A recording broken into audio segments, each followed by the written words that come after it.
I was just confused because all you had to do was just say and It's been okay.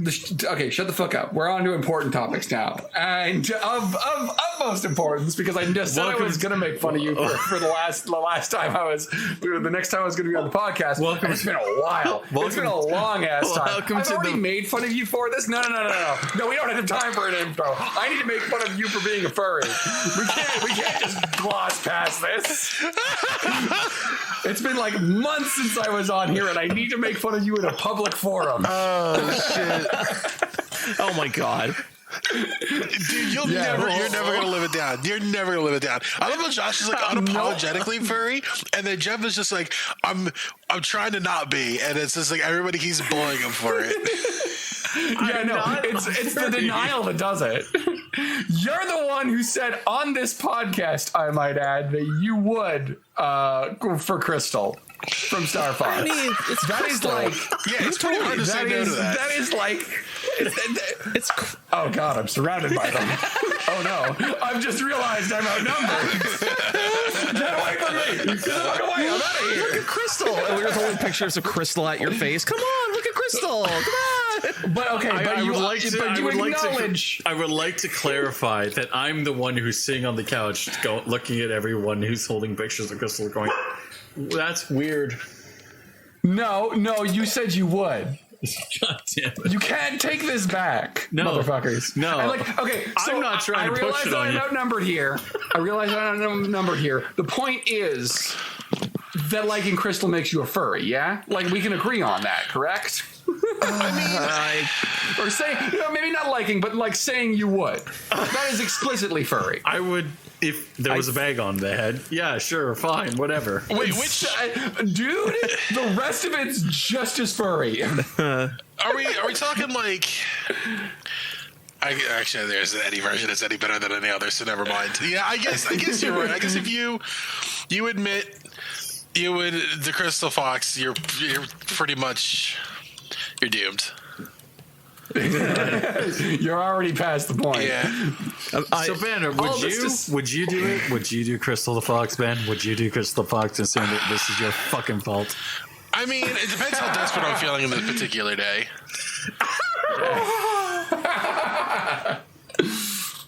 See, that's yes. Just like yours was a yes, Jeff.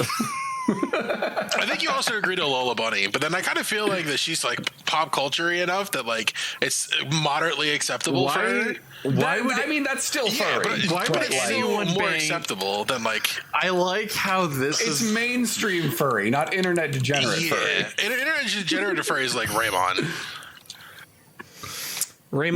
Yeah, that's pretty furry. What? Who? Digimon. You know what? I don't want to know. I don't want to know. We don't want to know. It's from Digimon, and it's the one that's basically a yellow fox. You know the hot kind of yellow boobs. fox thing with non-tits. I haven't seen anything Digimon related since I was like in elementary school. Yeah. I think second grade was like the year of Digimon for me. She is one of the originals too. So I'm surprised that you didn't. I'm not surprised you don't remember, but I'm moderately surprised that you don't. Was she like one of the kids' partners? Because the only one. There was like a flower one I remember. No. And then in the movie, here's the thing. The little guy's younger sister had an angel girl. But I feel like I need to. The Raymond that we're talking about is technically like second season for North America of the series, technically. I mean, as long as we don't get porn, we're okay. Yeah, we're good. That's it's in general. That's the Raymond we're talking about. Oh, okay. You have the same picture as me around before. Yeah, that's furry as shit. That's furry as shit. That's pretty degenerate. That is legitimate, like internet degeneracy. Like that's as far as it goes. Like everybody, that's like everybody's like kind of like first. That's like one step removed from just fucking a dog. Wow. You're gonna offend somebody furries with that? Holy shit. I don't care. Fuck them. No. You want to rephrase that. I mean, not literally. I don't want to get whatever weird animal STDs they have. Rephrase that. Jesus. You don't.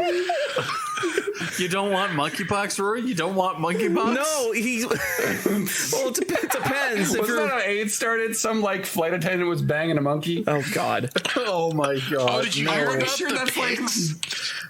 No. They made zombie pigs. No, What? they made Yeah, they made zombie pigs. They were able to resuscitate a dead pig with 0 brainwaves, heart activity, or blood circulation with a drug, and it started up organs again, and it started to live again. I didn't see it for how long, but they Was did it in, resuscitate like, a it. coma? No, it was full Is it- dead. Question. Full dead. Question, and I hope I'm right about this. This is a topic shift from what we were talking about. No one's sticking their dicks in this Yes, pig. no, are they? no one's sticking the dicks in the You pig. know- Okay, thank fuck. Thank You fuck. know, nobody is sticking a dick. No, because you know how monkeypox started. Some woman actually like went up to monkeys and like tried to pet them, and they cut her hand, and so she got monkeypox. Okay, you know what? That's a much more understandable method of a disease starting. Yeah. Than I was thinking when you were starting that story. Mm-hmm. So we're good. Yeah, good. so it says researchers at Yale use technology to restore cells of some organs of pigs that had just died, bringing animal cells back to function. This is like the plot Neat. of Was it like in a Reanimator. Was it like actually alive, or was it in like a fucking coma or something? I think it's so. You know how the way cells like die when they no longer have oxygen. I believe that they've administered a drug that reversed that and managed to restart certain functions of the pig. Yeah, but what was one of those functions? The brain. I couldn't tell you.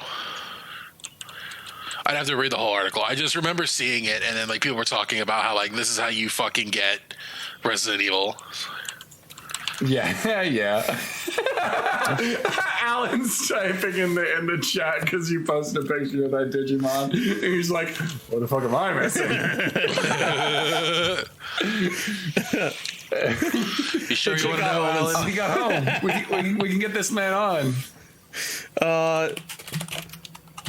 Rory forgot who that was.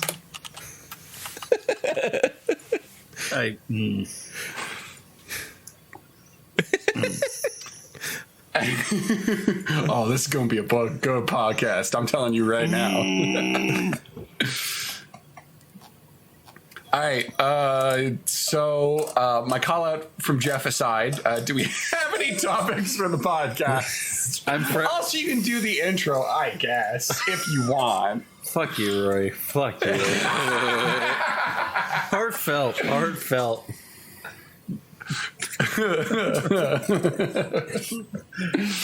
Oh, worth it. Worth it. Worth every second. Oh.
Welcome to the Black Man Gaze podcast. That asshole that you heard, who keeps calling my name Jeff, is Rory.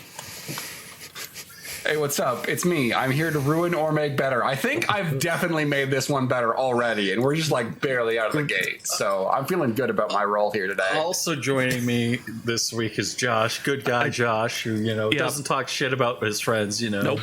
I just talk video games and the unapologetic. God damn it. I'm just saying.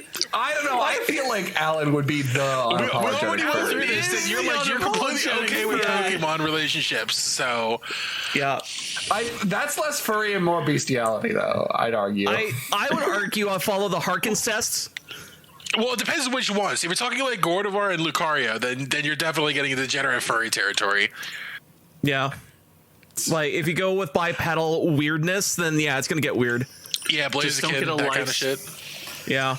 Or hell, what about fucking Deoxys? It's a fucking space fucking noodle monster that you could fuck it, I guess. I don't know if it has any genitalia. I mean, this is pretty advanced. This is pretty advanced degeneracy. I'm just gonna throw that out there. It has tentacle like arms. I don't even know if that's furry anymore. I think that's just like. So Josh would fuck an octopus. You know they have beaks, right? Yeah. Octopi? Yeah, they do. Weird creatures. And also joining us this week is Ben, the guy who throws you under the bus as quickly as possible. Only when you're a furry. Fuck you. I've already thought of a title for this podcast. I'm not a furry, but Octobussy Beak Jobs. No. oh, Allan. Hey, Allan, welcome to the Octobussy Beak Job podcast. What the fuck? Oh my god. I hope it's recording. Oh god. Oh my. I am recording. 3, 2, 1.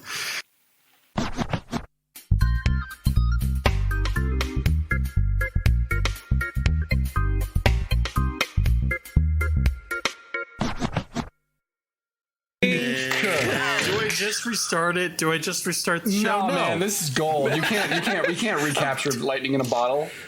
You just got. I was gonna say this lightning that seems to strike every time that Rory comes on. You can't recapture it. Just cut out the sync parts. It'll be fine. This is gold dialogue.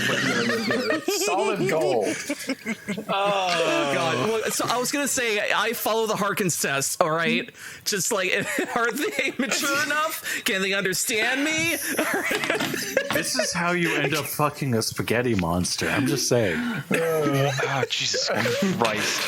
Welcome to I don't even want to know. This is how you end up fucking a demon, Josh. Spaghetti monster. I mean, well, okay, that's a different thing. I mean, like, it depends on the demon, but there's a lot of like waifu demons out there. I'm not gonna hate on that. That's not furry. Justice. What? Justice. I mean, literally any of the Helltaker girls is good. Like. Yeah, right. So you get to the one. God, what's her name? The like the non-canon one, the one that everybody like created. I forget her fucking name now. I don't know. If they're not in the game, I don't fucking know. Okay, well, there's also the comic with Lucifer, the fan-made one where like, oh, apparently people like goats, and she turns into a fucking goat demon. It's like, you like this? I guess, yeah, that would be furry, I guess. Not a furry.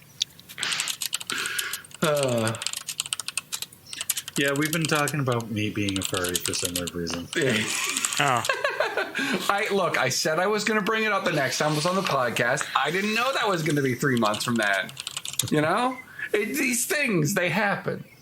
Rory, you literally know when the podcast records, right? Yeah, but I was like busy with other stuff. I mean, really, I could have just skipped out on this one because I was like reading through the book I've got for the dungeon I'm going to be running.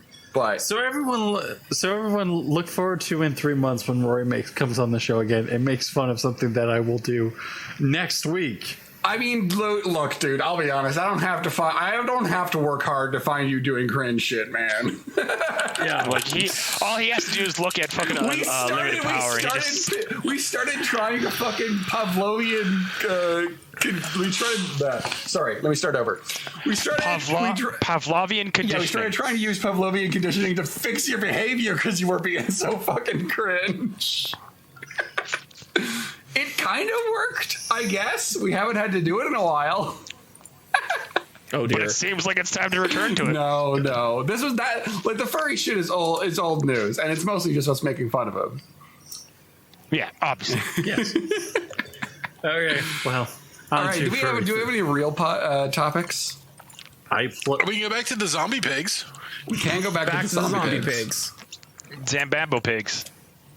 That apparently injecting them with some shit made them live, and well, I mean that's just better for mankind. No, it's not.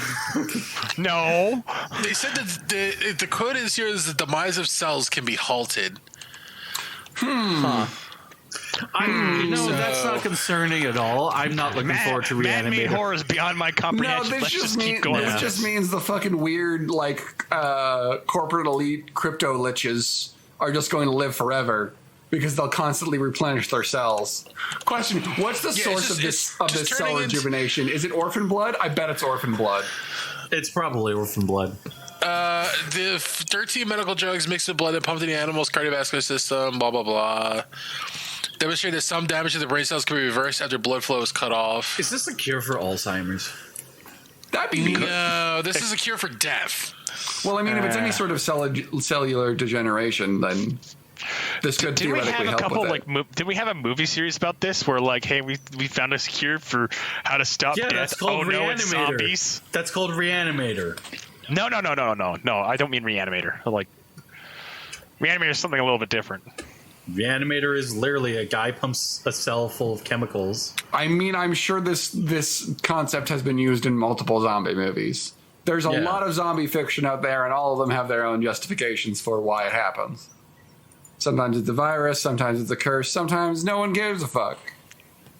So it literally says here, Organ X, which is what they're calling it. It's Organ EX. Restores circulation. That sounds villainous. And prompted the repair of damaged cells. For example, the scientists saw heart cells contract and electrical activity return. Other organs, including kidneys, also showed improvements, the study said. It says the pigs treated with Organ X startled researchers. During the experimentation, the dead pig's head and necks moved under their own power. The animal remained under heavy anesthesia. What? We can say that the animals were not conscious during these moments. We didn't have enough information to speculate why they moved.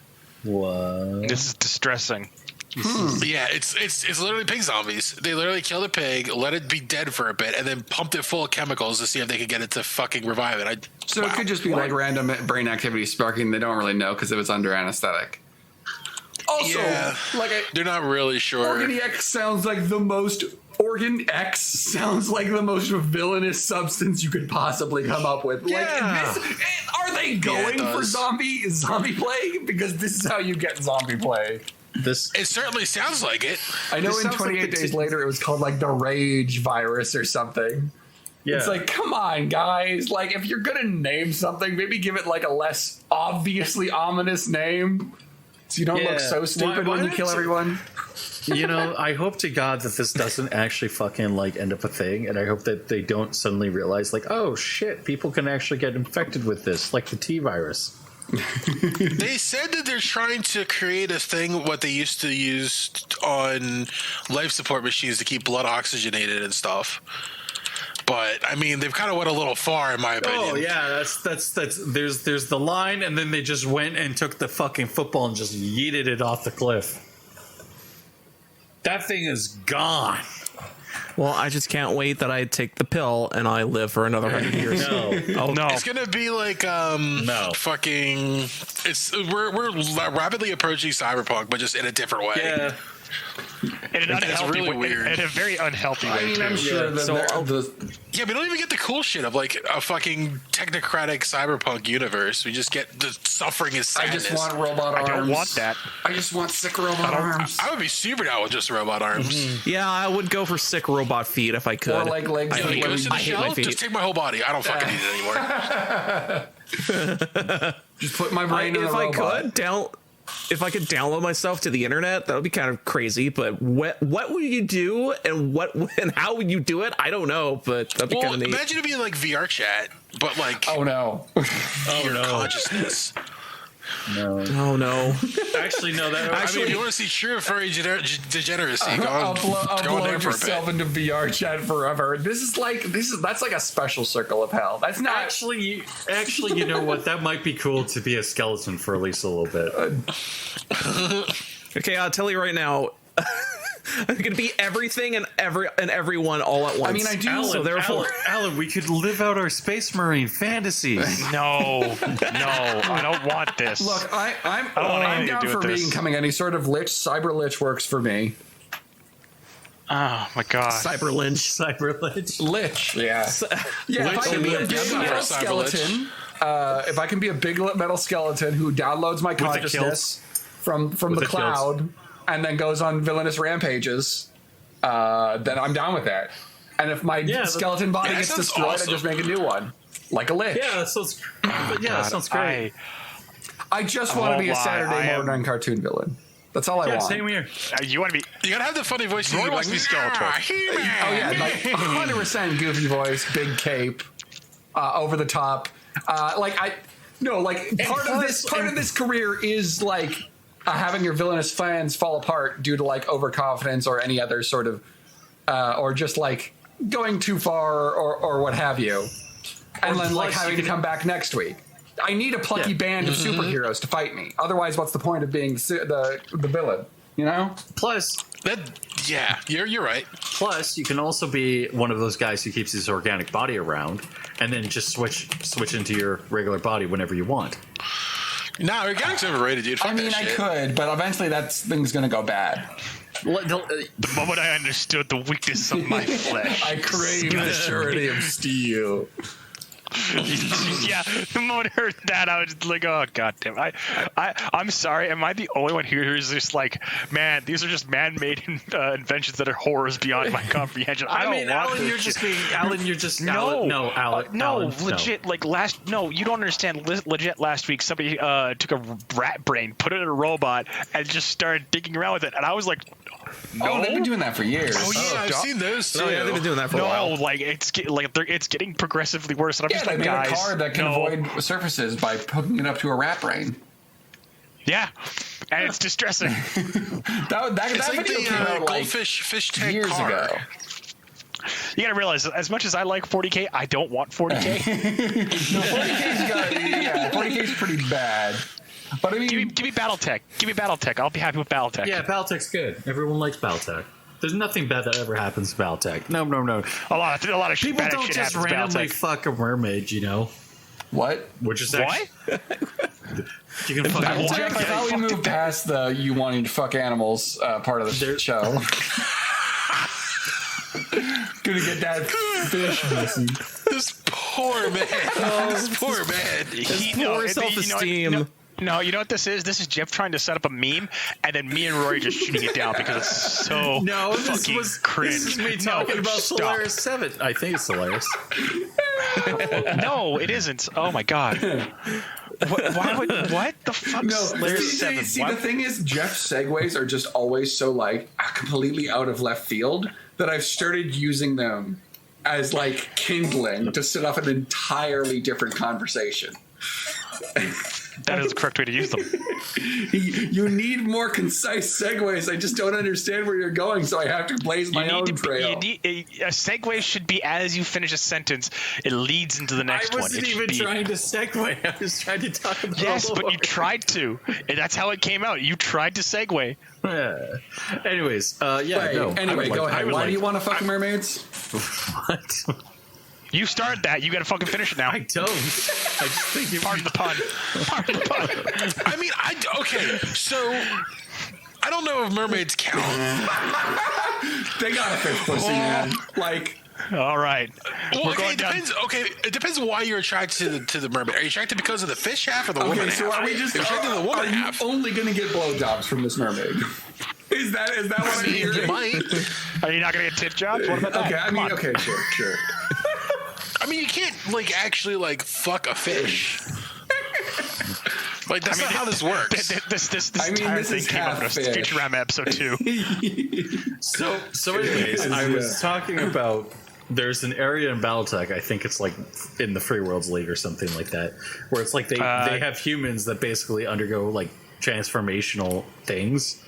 So like you can have humans with cat girl ears and shit like that. Okay. Do you want me to explain this, Jeff? Yeah, please do. Rory, Yeah. let me regale you the tale of the Magistrate of Canopus. Oh yes. Let me put it this way. It's Space Las Vegas with the Netherlands all rolled into one, and I'm fairly certain that 90% of it's run by cartels and sex trades. Yes. Because this Magistrate of Canopus is based libertarian state extreme. Okay. Except for the fact that it's a constitutional monarchy, and get this, cat girls. Which the only thing the thing with cat girls in this universe, it's robotic prosthetics and stuff like that. I'm 90% sure that at least half the women that are involved in this program aren't there willingly. Genetically engineered. Oh wait, sorry. You said robotic prosthetics, not genetically. It's genetic alteration slash prosthetics. That's all it is. So it's not Space actually Vegas with cat girls. genetically engineered cat girl sex slaves. Yes, it's basically the Netherlands in space. So it sounds unethical, but not furry. A lot of things are unethical in space. That's true. There's no laws in international waters. Honestly, you know what my favorite thing about BattleTech is now, right? Now that I fully understand one of my favorite fashions, you'd love them. They're the Marian hegemony. They're space Romans. Hey, they include all the Roman Republic with slavery and all that fun jazz. You want to know who runs them? Who? A guy named Merrick? No. Oh. O'Connor. O'Connor. Wait, the Irish ruling made space family. Rome? Yes. And it's so funny because in That the is recent pretty book, in the recent book, Space Rome has been fighting Space Austro-Hungary / Yugoslavia, which is the Free Worlds League. And they've been fighting him, and finally, Yugoslavia just got tired of their shit and kicked their teeth in. And the emperor's wife was like, "I told you this was gonna happen." And then the next day, she was found strangled. It was a weird circumstance of death. It was clearly not the O'Connor who did it. Jokes. It's so great. The first thing I heard with that when I was talking with one of my buddies in a different Discord, my first comment was like, "Damn, they went hard with the Irish traditions there of just beating your wife," and he just broke down laughing. Owen now is Irish slaves. Well, I mean, technically. Oh, jeez. Because I mean, wasn't that a huge part of our history on Earth? Was the Irish was enslaved on the fucking mass? Irish weren't considered white. The Irish have kind of been kicked around all throughout history, but endured despite that. Irish. I Now we're actually everywhere. remember seeing a post about that, Everywhere. how Irish were considered white. Yeah. Now you guys run a lot of the banks and a lot of the tech industry. It's a little weird, dude. Like, I still love that 4chan meme. It's just like, now you guys are all talking about the Jews, and you guys gotta understand about the Irish. And he posts a picture, and just a bunch of Irish connections, and they were like, "What the fuck?" Like, it was just like, even when I saw it, I was like, "Yo, what the fuck?" And I started looking up myself, like, "No, they're actually Irish. What the fuck?" It's like that one comic panel of just like this conspiracy theorist going on to all the evils behind the world. It comes down to one source. That source is the Welsh. So global conspiracies aside. I think my favorite one related to that comic is Stone Toss, where it's like, it's totally the fault of the Jews, and it's just an Irishman going, "Whoo!"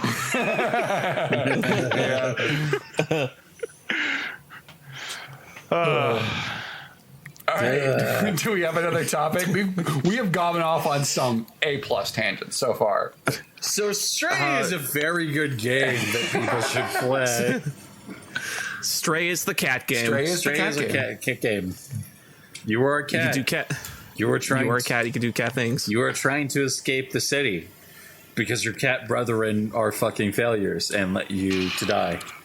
Well, I mean, you kind of fell off a can you cliff. really blame them? I mean, you can't. They're assholes. I mean, they're assholes. So no, but That's just cats in general, dog. yeah, but they're still It's just what they do. Cats, yeah, dog. they're fucking assholes. You know. I mean, how are you going to save a cat that's like falling down something that it can't also stop itself from falling down? That's just like self-preservation, man. Yeah. But they all watched you fall, so you know they're fucking horrible pieces of shit. Anyway, And I mean, what are you going to do? What are they going to do? I don't know. I don't know. I don't know. They're gonna pop out their opposable thumbs and help catch him from his fall. Yeah, that's what's gonna happen. So I have a couple. So the cat falls like really far, and apparently the game developer took the idea of 9 lives very seriously because the cat literally heals in like 5 minutes. I mean, I'm pretty sure cats are just an animal that has like a very low terminal velocity, like squirrels. It does.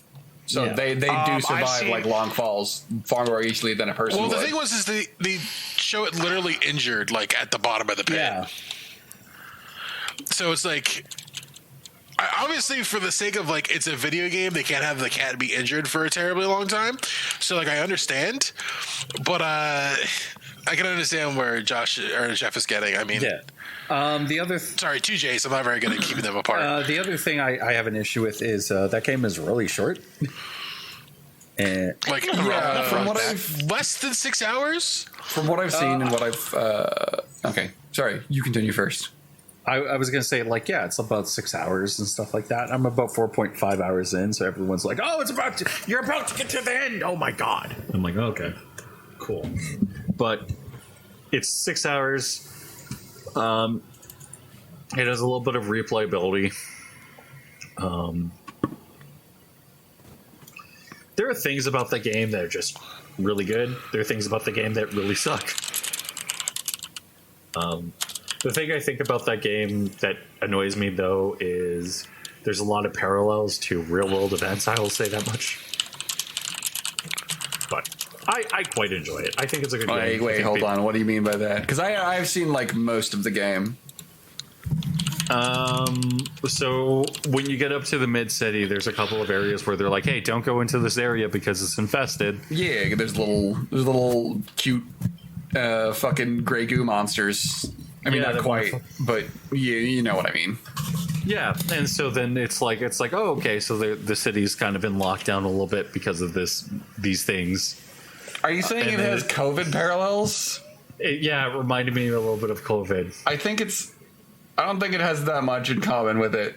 Like any No. sort of disaster on like a huge scale, it's When going I to force a quarantine. when I started saying it, I realized how wrong I was. Then I was like, okay, well, I'll just continue going. I was wondering where you were, if that was the direction you were going with it. Yeah, but there's also like really weird like things in that thing where it's like, oh, you get a Cronenberg-esque monster that literally like when it looks at you, its eyes just shrink and it's like, oh, this is just a giant fucking Cronenberg monster. Well, yeah, they're little organic beasties that are like were originally designed as like a waste disposal method. Like they're supposed to eat garbage, but it turns out they eat people. Spoilers, I guess. Because we're the Yeah, garbage. you're the I mean, guy. I haven't watched somebody play it, and so I'll probably watch somebody play it here in a bit. It's pretty neat. It like Jess said, it's a short game. It's slow, very mechanically minimalist. It's mostly just sort of about like going through and exploring what's there with some like gameplay elements that are fairly simple. Like if you've ever played Brothers, Tale of Two Sons, or what's that one? I think it's Inside. Yeah, The same guys who made Limbo.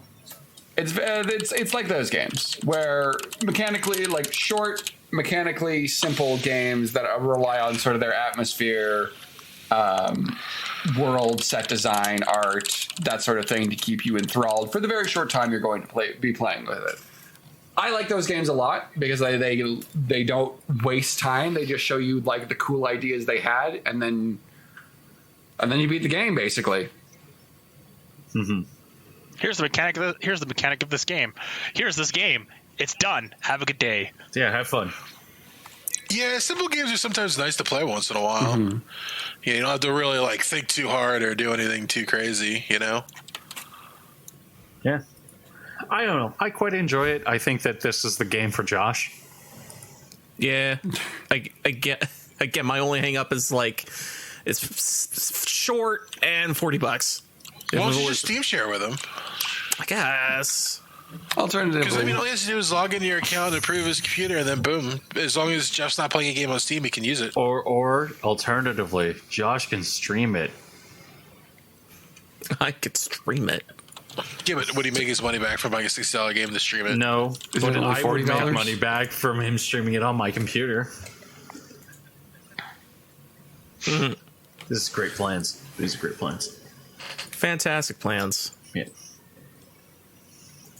But I played more Castlevania Advanced Collection. How dare you? I know. I'm like, man, why do I do this to myself playing Castlevania, one of the best Vanias out there? The best Metroidvania out there, like it was the original or something. One of the originals. I only really like Symphony of the Night I mean, and Aria. Yeah, like I'm trying to remember, like when going through this collection, I'm trying to remember like what was the one Castlevania game I really got into, because I know I played the one on the DS, but I forget which one, and I had beginning to think that it's either.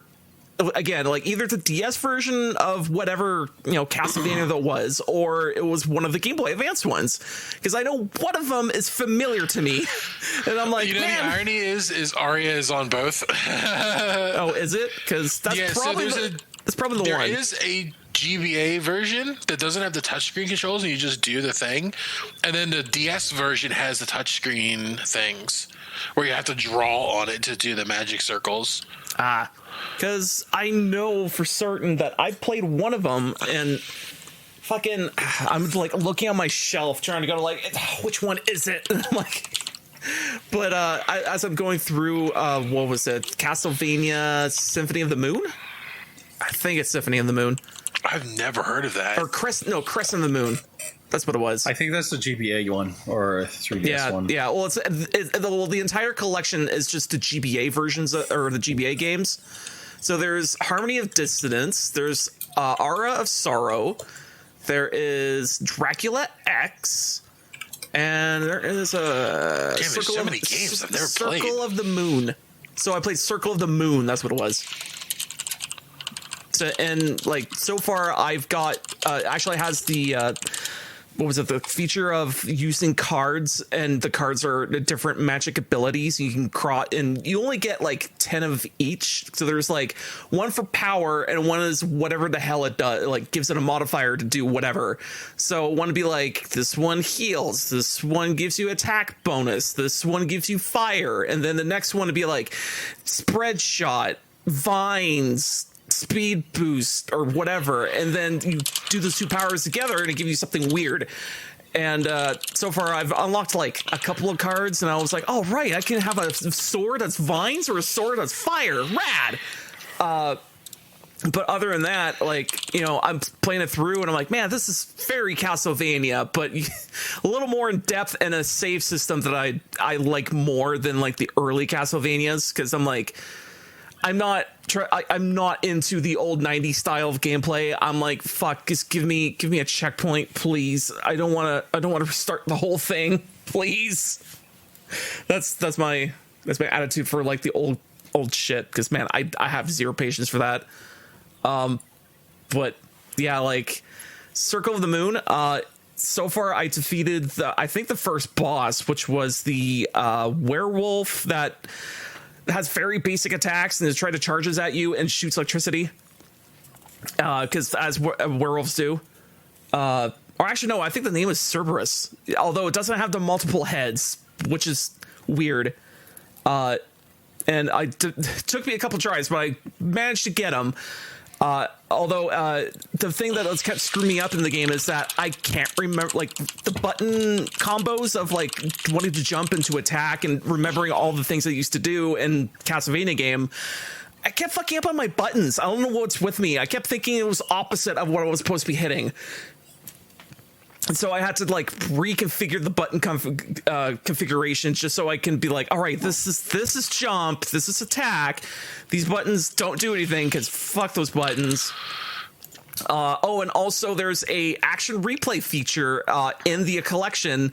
If you hold right shoulder button and the left on the D-pad, it will just starts teleporting you back in time, like an action replay feature of going back in time. Oh, okay. So that's cool. Yeah.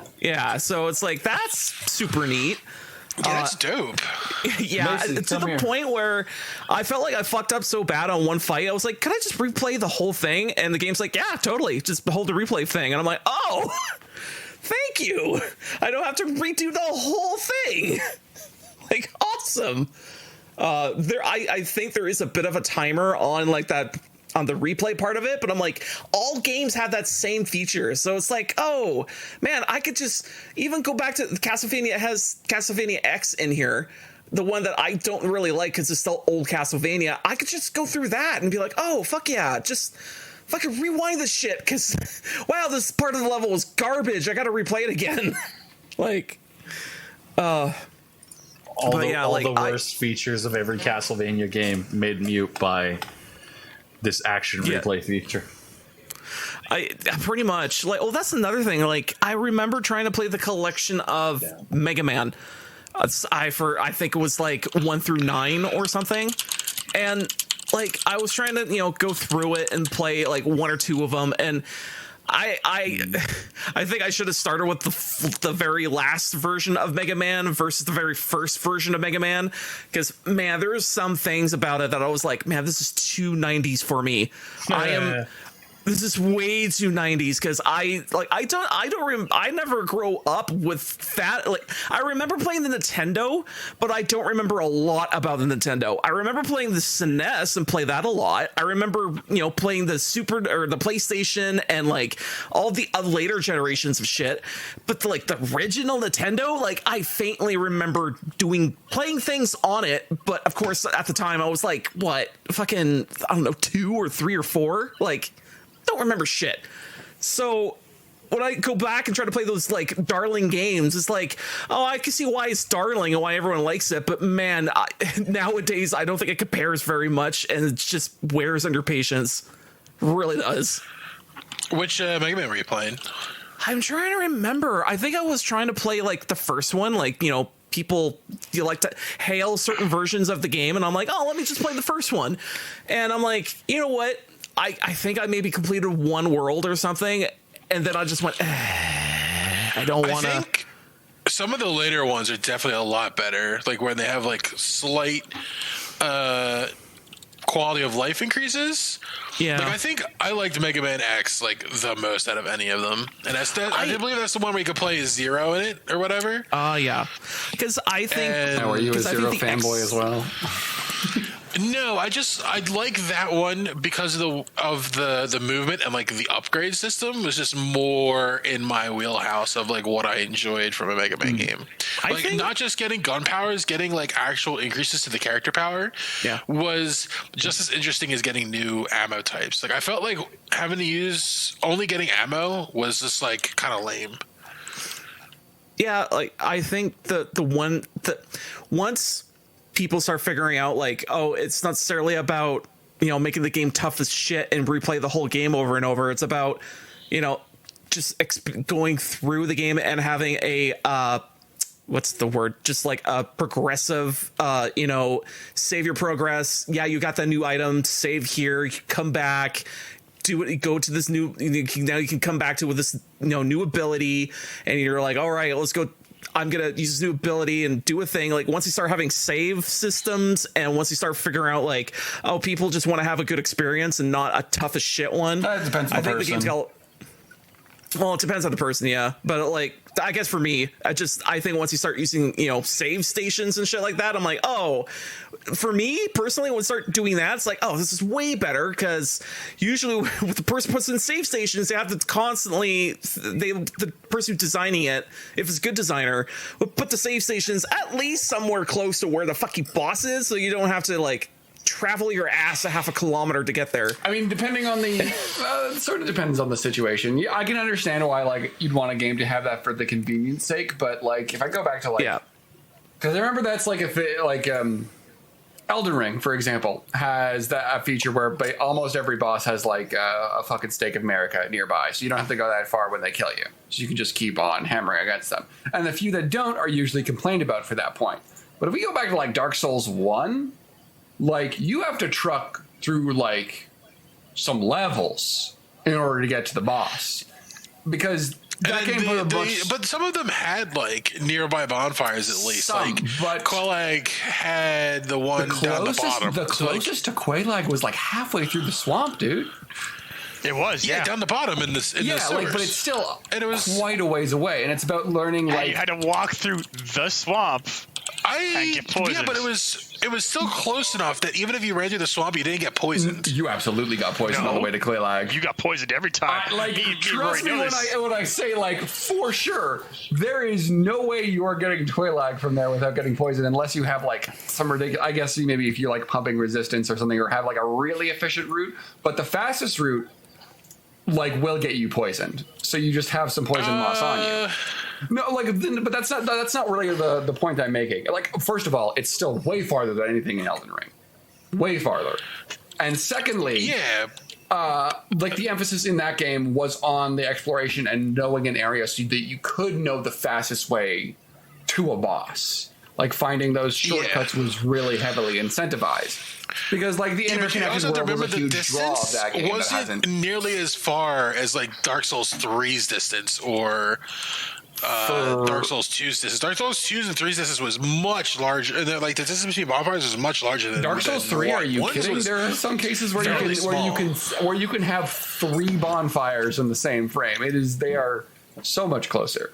There's some areas that you are absolutely like their bonfire use is really sparse. Like the Undead Chapel in Dark Souls 3. That is a massive area, basically operating on one bonfire because you have all those shortcuts. And for that reason, I think that's like one of the best areas in that entire game.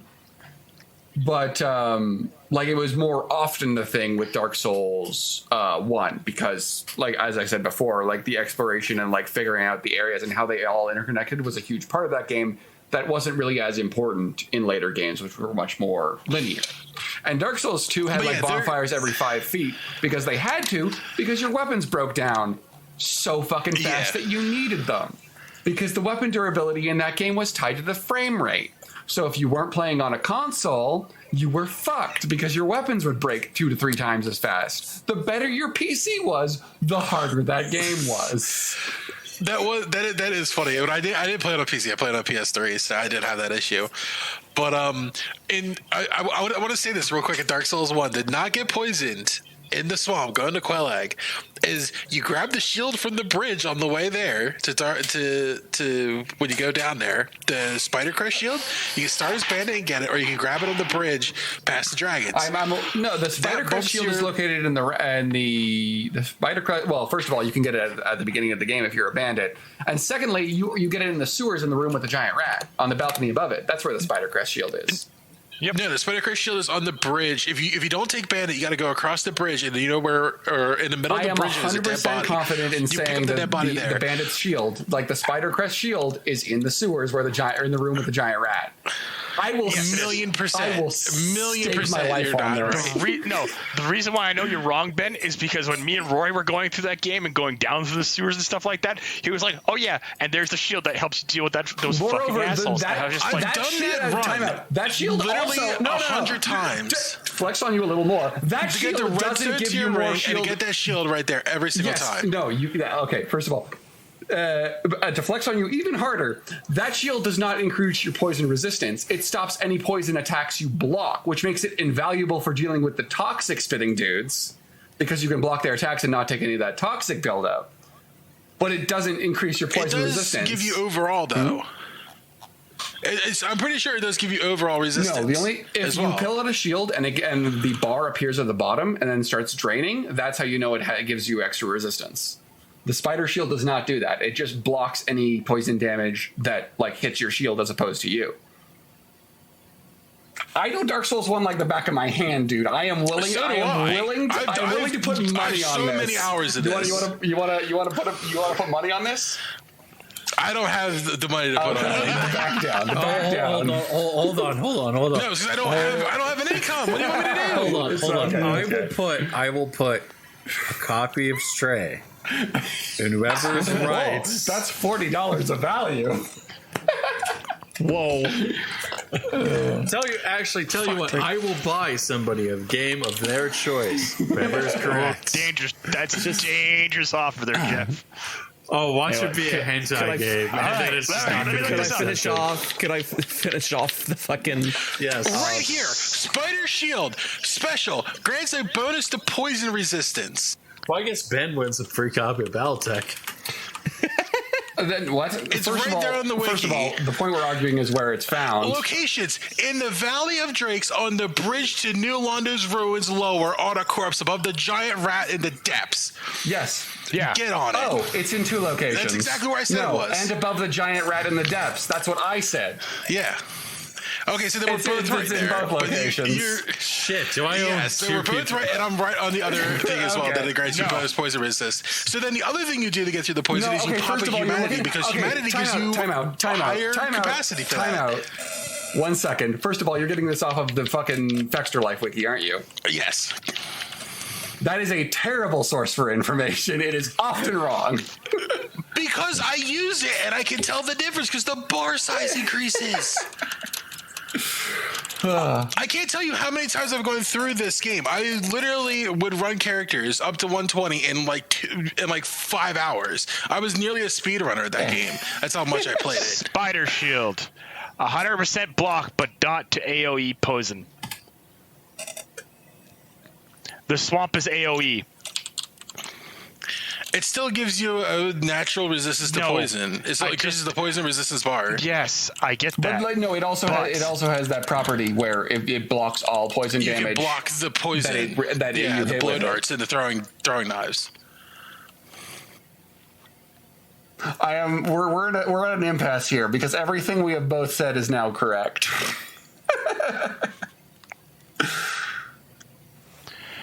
Anyways, Josh, keep going. Continue onwards. So I was trying to say when the sense of progression and you can save your fucking progression, it just made the game a lot better in general for Castlevania. So for me just to come back and go, I'm going to play some fucking Castlevania and like keep progressing. That's what I like. Not just just go back to the beginning and fucking repeat that shit. I actually want to kind of want to play more Castlevania eventually. I'll probably get back to it later. Also, there's the other 2, Harmony of Dissonance and Era of Sorrow. I'm pretty sure I played those 2 as well, but I have to replay them and see if I did. And yeah, it's Castlevania. Like, can't go wrong with it. Especially, I mean, there is what was the Castlevania one that people really liked? That the castle flipped upside down. That's like a lot of them. That's a lot of them. Is it? Is that always? Yeah, a lot of them do that. Oh, because it's probably the one with Richter in it, isn't it?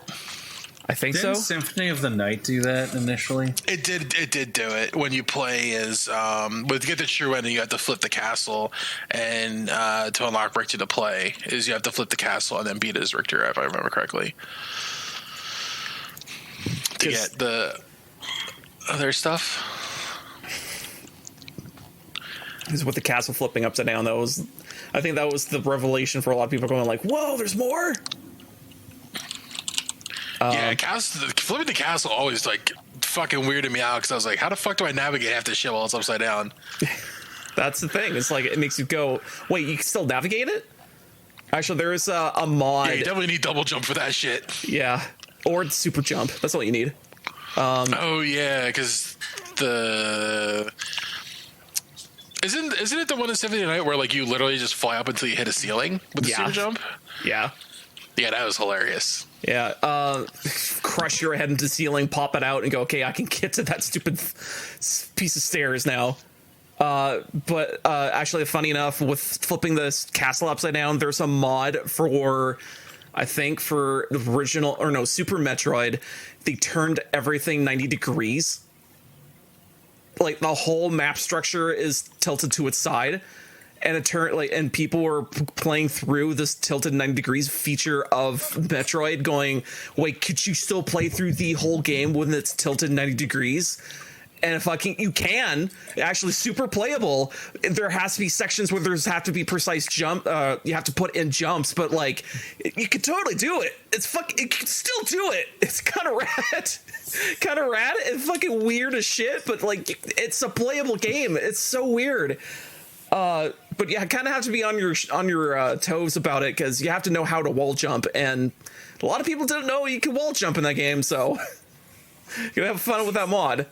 But yeah, like I guess to send off my Castlevania talk, it's Castlevania. Like it's except before it's the Vania that started all Vanias. It's the original or some shit or something. I don't know. When they say Metroidvania, it's like this game. Awesome. Yep. Okay.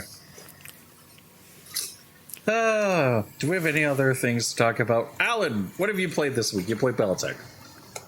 I played Battletech on tabletop, and I played a bit of Mech Warrior last night. How good of a game did you have? Didn't do so well. Okay. I'm pretty fucking rusty, so it was expected to happen. Yeah, that's okay. So I played Battletech. I brought a list that was a Warhammer, a Hunchback, a Wolverine, and a Commando. All little fun mechs. So first time playing with them. Probably walked up against a guy who was just like sitting there and just going every turn, just stripping off armor. And I'm just like, this is a game that I was not ready for. So I just got casually walked all over. But it's a learning experience. However, the Mech Warrior 5, as I said, I played the other night. And I tried, because I got the new DLC and stuff like that, and I tried the Hatchet Man. It's pretty fun. Yeah, gee, I wonder why the Hatchet Man's fun. Just walk up and start cacking people with a hatchet. Yeah. I hit you, and I headshot you every time. Yeah. Hey, Rory. So? I'm going to tell you something really funny about Battletech. Okay. Battletech, you can walk up and punch mechs.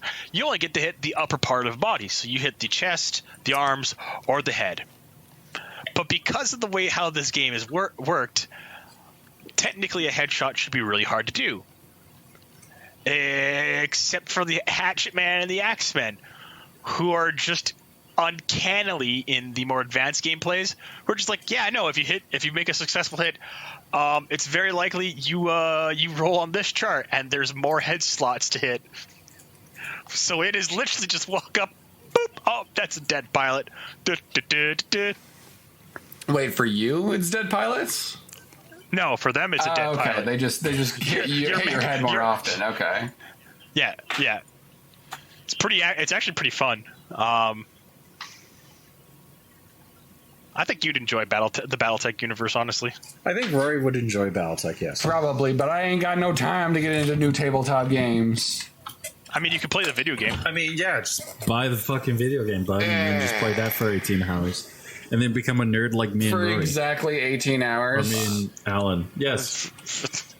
I'm going to counter that point. Rory is already a nerd. Have you not met Rory? Yeah. Yes, no, I was very clear about this while going to Nate. And I was calling other people nerds, and they'd be like, "Oh, but you're a nerd," and I'm like, "Yes, and kettle calling the pot and all that." I am claiming you for my tribe. You can never be cool again now. but we're I don't know. here. Okay, yeah, this doesn't look too bad. I don't know. Maybe I'll pick it up. Maybe I'll take a look at it. Which one are you looking at? I just MechWarrior or literally BattleTech? Googled it. I get BattleTech.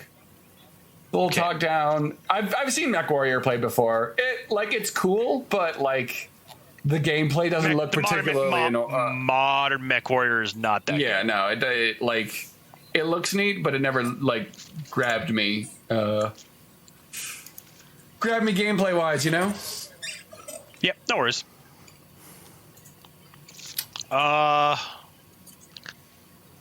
no, I don't have anything else to talk about this week other than a bunch of news for BattleTech related to the Gen Con that's going on right now. Yeah, there's a bunch of like interesting Gen Con news. War Machine Mark IV got announced. Look, Jeff's sad existence of War Machine. Fuck you. Fuck you. I don't play that game anymore. I was kind of perturbed. What happened? What happened? What? BattleTech got not BattleTech. War Machine Mark IV got announced, and Jeff's just like, oh, it's yes, I understand this feeling well. The feeling of a new edition of a game you liked came out, and it's not the same. So you must cling to the old one like a dying man to a rock, and the new one must be reviled. It looks pretty good. It's the cycle of tabletop gaming. Given what I've been told about War Machine Mark III, a lot of the old players really didn't like it. No, Mark III was trash, and everyone hated it. Mark IV, you could put a shit sandwich, and it would still be better than Mark III. I love when certain editions of things just are like universally hated, because it's very funny to see like people be like, "Oh yeah, don't touch that garbage here."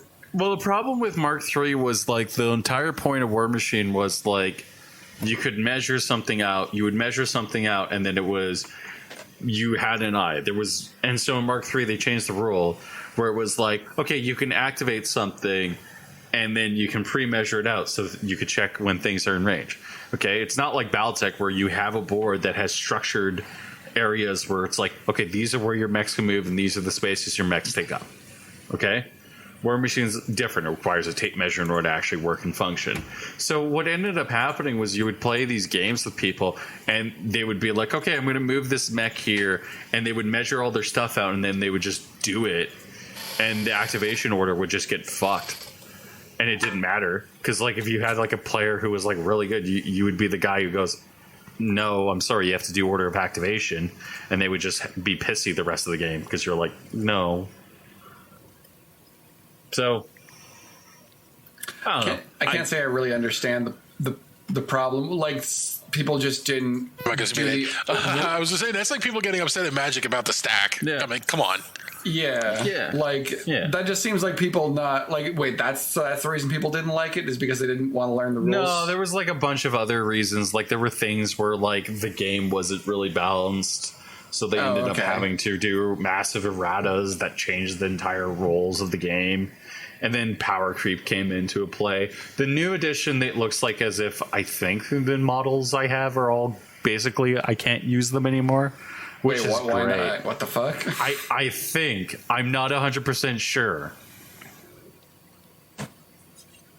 But it looks like as if there's a bunch of new models and a bunch of new jacks and there's new army. But like the models I have, I don't actually see the cards for. So it's like I don't see a model for my card for my Colossus. I don't see cards for any of my jacks that I previously owned. That sucks. That's how they get you to buy more models. Yeah. Buy more models, pleb. That's what Games Workshop does. You need Polaris Marines. They're better than regular Marines. I mean, here's the thing. It's No, we didn't just make these a thing so we could trademark the name because we tried to trademark Space Marine and they laughed us out of British court. Yeah. No. They didn't just laugh him out of British court. They laughed him out of American court, too. Every court. It was really funny. Yeah. But, like, the problem I have with, like, this, the thing is like, I'm kind of tempted to start again, but at the same time, I'm like, do I really want to play War Machine? This is why I don't want to actively play a tabletop game. This is why I just want to buy the minis I think look cool, paint them, make them look good, and throw them in a display case and never actually use them. I mean, that's what I'm doing with Warhammer, and it's actually working out quite well. Yeah, no, I encourage people to do that. If you don't want to play the game, just do that.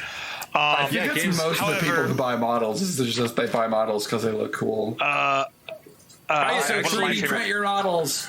Fuck you, big Yeah. corporations. I mean, do that to Games Workshop. Anarchy forever. I was one of my buddies when GW was doing their thing. We were sitting there, and he's like, "Oh yeah, GW's trying to do a thing just to Alan? Were you sitting guarantee all there? things." Yes, I was sitting there because we were sitting at a table talking with each other. Okay, I just had to confirm. I know. But we're talking about the new Space Dwarves, the Squats. Votan. Yeah, squats. Squats Oh are back. yeah. I think But I've we- seen those models. No, we sat down, we started talking about this properly, and we're like, hey, it's a little weird that these guys all look like StarCraft Marines. And we're all just like, and he brought that up, and I was like, what do you mean? He's like, and he brought up pictures, just like, yeah, look at their models. And I was just like, holy shit, they look like StarCraft Marines. It's like, yeah, that's really weird because the Primaris, because like have StarCraft Marines. He brought up the Marauder from StarCraft 2, and he put up an aggressor next to it. I was like, holy shit, how have they not been sued? I mean, it would be kind of hard for Activision Blizzard to sue Games Workshop when Activision Blizzard specifically Currently imploding, I know. Well, no. Currently, I forget the thing. They actually like base StarCraft on Warhammer 40k and didn't Yes, get the 100%. license. It's all ripped from 40k. All of it. Yeah. I mean, a large portion of it is. No, like literally I- all of it. Like I just Zerglings legit are all just of it. Like, Tyranids. yeah, just like how Warcraft is just Warhammer Fantasy. Yeah. That's not even a joke. They were making a Warhammer Fantasy game, and then GW pulled the rights on it. That sounds about right. That sounds like GW. It was actually related to some legal issues, from what I remember. Damn, does this mean that we've been praising Blizzard this whole time and they've been stealing fuck bags from the start? No, well, No. they actually made Warcraft into their own thing. So I mean, like, Warcraft like is its own thing, like it offshoots into its own thing, but like 100%. Like Warcraft, StarCraft The initial are just idea. taken from like GW. Like yeah, they're not subtle about like where they get their inspiration. I think one of my favorite things for the GW thing is a character named Malice Darkblade, and his entire thing is just like Being the edgiest teenage OC in existence. No, well, it's from an old novel series. I can't remember the name of it right now, but like it's just legit. The Witcher rips off that novel series too. But like the author of the novel series, somebody brings up GW. He's like, no, they're just thieving. They're just thieving IP assholes. Look at any of their fucking thing. He's like, I'm not gonna sue them because they've made their own thing at this point. But oh my god, legit, Malice Darkblade. He literally is the same character I wrote back in the 80s. He was just not happy. Oh, damn. I mean, and everyone he stole everything from everything. Like, literally, like, there's characters that are literally Aragon in Warhammer Fantasy. I mean, yeah. there is a theory that eventually nothing original will be able to be created again. Like they've kind of like calculated it through like music and stuff that eventually there will be no originality anymore. There just isn't enough variation in music for it. So like even in art and like just the ability of the human brain just isn't large enough in order to continue creating new things. I mean, like also like people rip off things from successful stuff all the time. Like look at comic books. Marvel and DC ripped each other off literally all the time. yeah. Nil sub sole novum. There is nothing new under the sun. Yeah. That's been a saying for 2,000 years. Yeah. So Yeah, so I'm not surprised that like that shit happens. It's just like, how can you manipulate it to be original on your own? And then like obviously like people will draw parallels to it forever. I mean, I'm sure people have called out Lord of the actually- Rings for some of the shit they've done, and that shit was pretty fucking original. well, that was the original for fantasy. I don't think anybody's really called it out. Like other than like, oh yeah, he took reference. Well, I mean, have no literally problem with- everything to do with dwarves is just taken from Norse mythology. Yeah. Actually, it's not. From what I understand, Like it's, you look down the list of like the 14 dwarves from 13 dwarves from the Hobbit. And it's just like dwarfs from North mythology. Swedish name. Yeah. Actually, a really good example of like, well, you're supposed to take something and make it original. Yeah, you ever heard the phrase "good artists create, great artists steal"? You know. Yeah. Sometimes just taking something and putting your own spin on it can like lead to wild success and a much more interesting thing. Just because an idea doesn't have been done before doesn't mean it can't be done better. You know. I believe that's a Steve Jobs quote, if anything. I mean, Steve Jobs never did anything better, though. He did pretty well. In fact, initially, the phones were good and the original Apple products were good, but I think that over time it has been perverted and destroyed, kind of corrupted because of capitalism and greed in general. I'm talking more about like Mac than phones specifically. Yeah, they've always been. I mean, no, I was saying in general. Anyway, like, all of it's kind of had the same problem.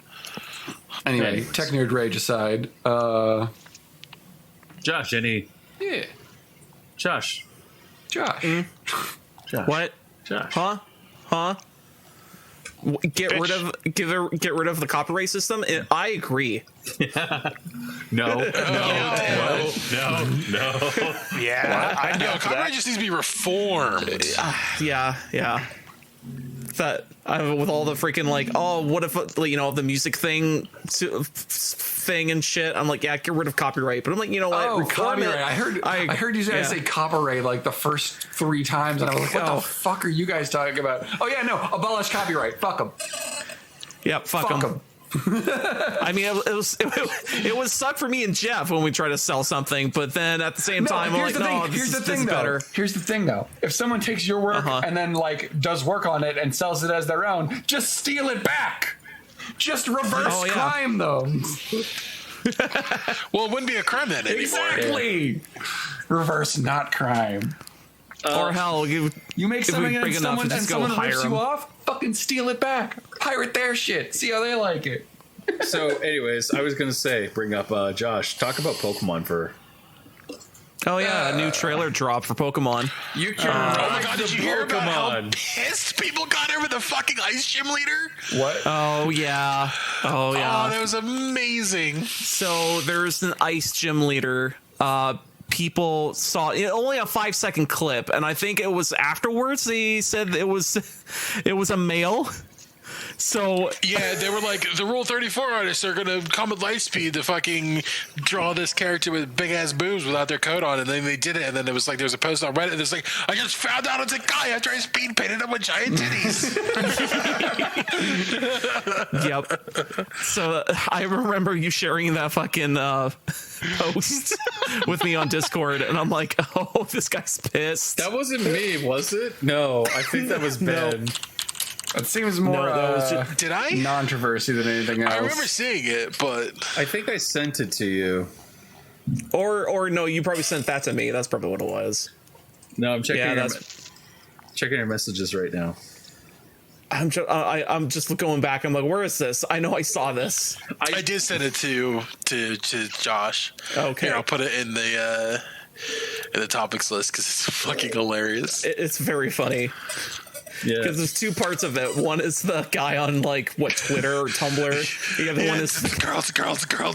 Yeah, and the other one is the fucking guy on 4chan freaking the fuck out. It's a girl.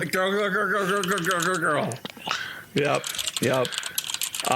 But anyway, there are new features for the next game coming out. Apparently, there's gonna be multiplayer. No idea what you're going to be doing instead of multiplayer, but if it's going to be you grinding away with boring shit with 4 people, can't fucking wait. That'd be great. Man, I might have to buy Pokemon day 1. Please kill me. I usually don't get it day 1. Some I usually kind of just get it later because it's there's always copies around. Wait, what? There's sorry, it's actually multiplayer this time around. Yeah. Is it an MMO? The other one was multiplayer too, a little bit, wasn't it? Because you could do the Gigamax or the Dynamax raids together. Yeah, right? but that's so. Okay, look, if you've got multiplayer, that's a very small portion of the game and only for a turn-based battle system. Fuck you, that's not multiplayer. Like that's like saying like the co-op you could do in Fire Emblem Awakening, where you and like one buddy could like link up to fight like a series of battles. Well, not even on the map, just like literally just send each of you sends a unit in and they fight a dude. That's not multiplayer. That's like a fun side thing, you know? True. If you can't wander around an open world, you're not really doing multiplayer. Come on.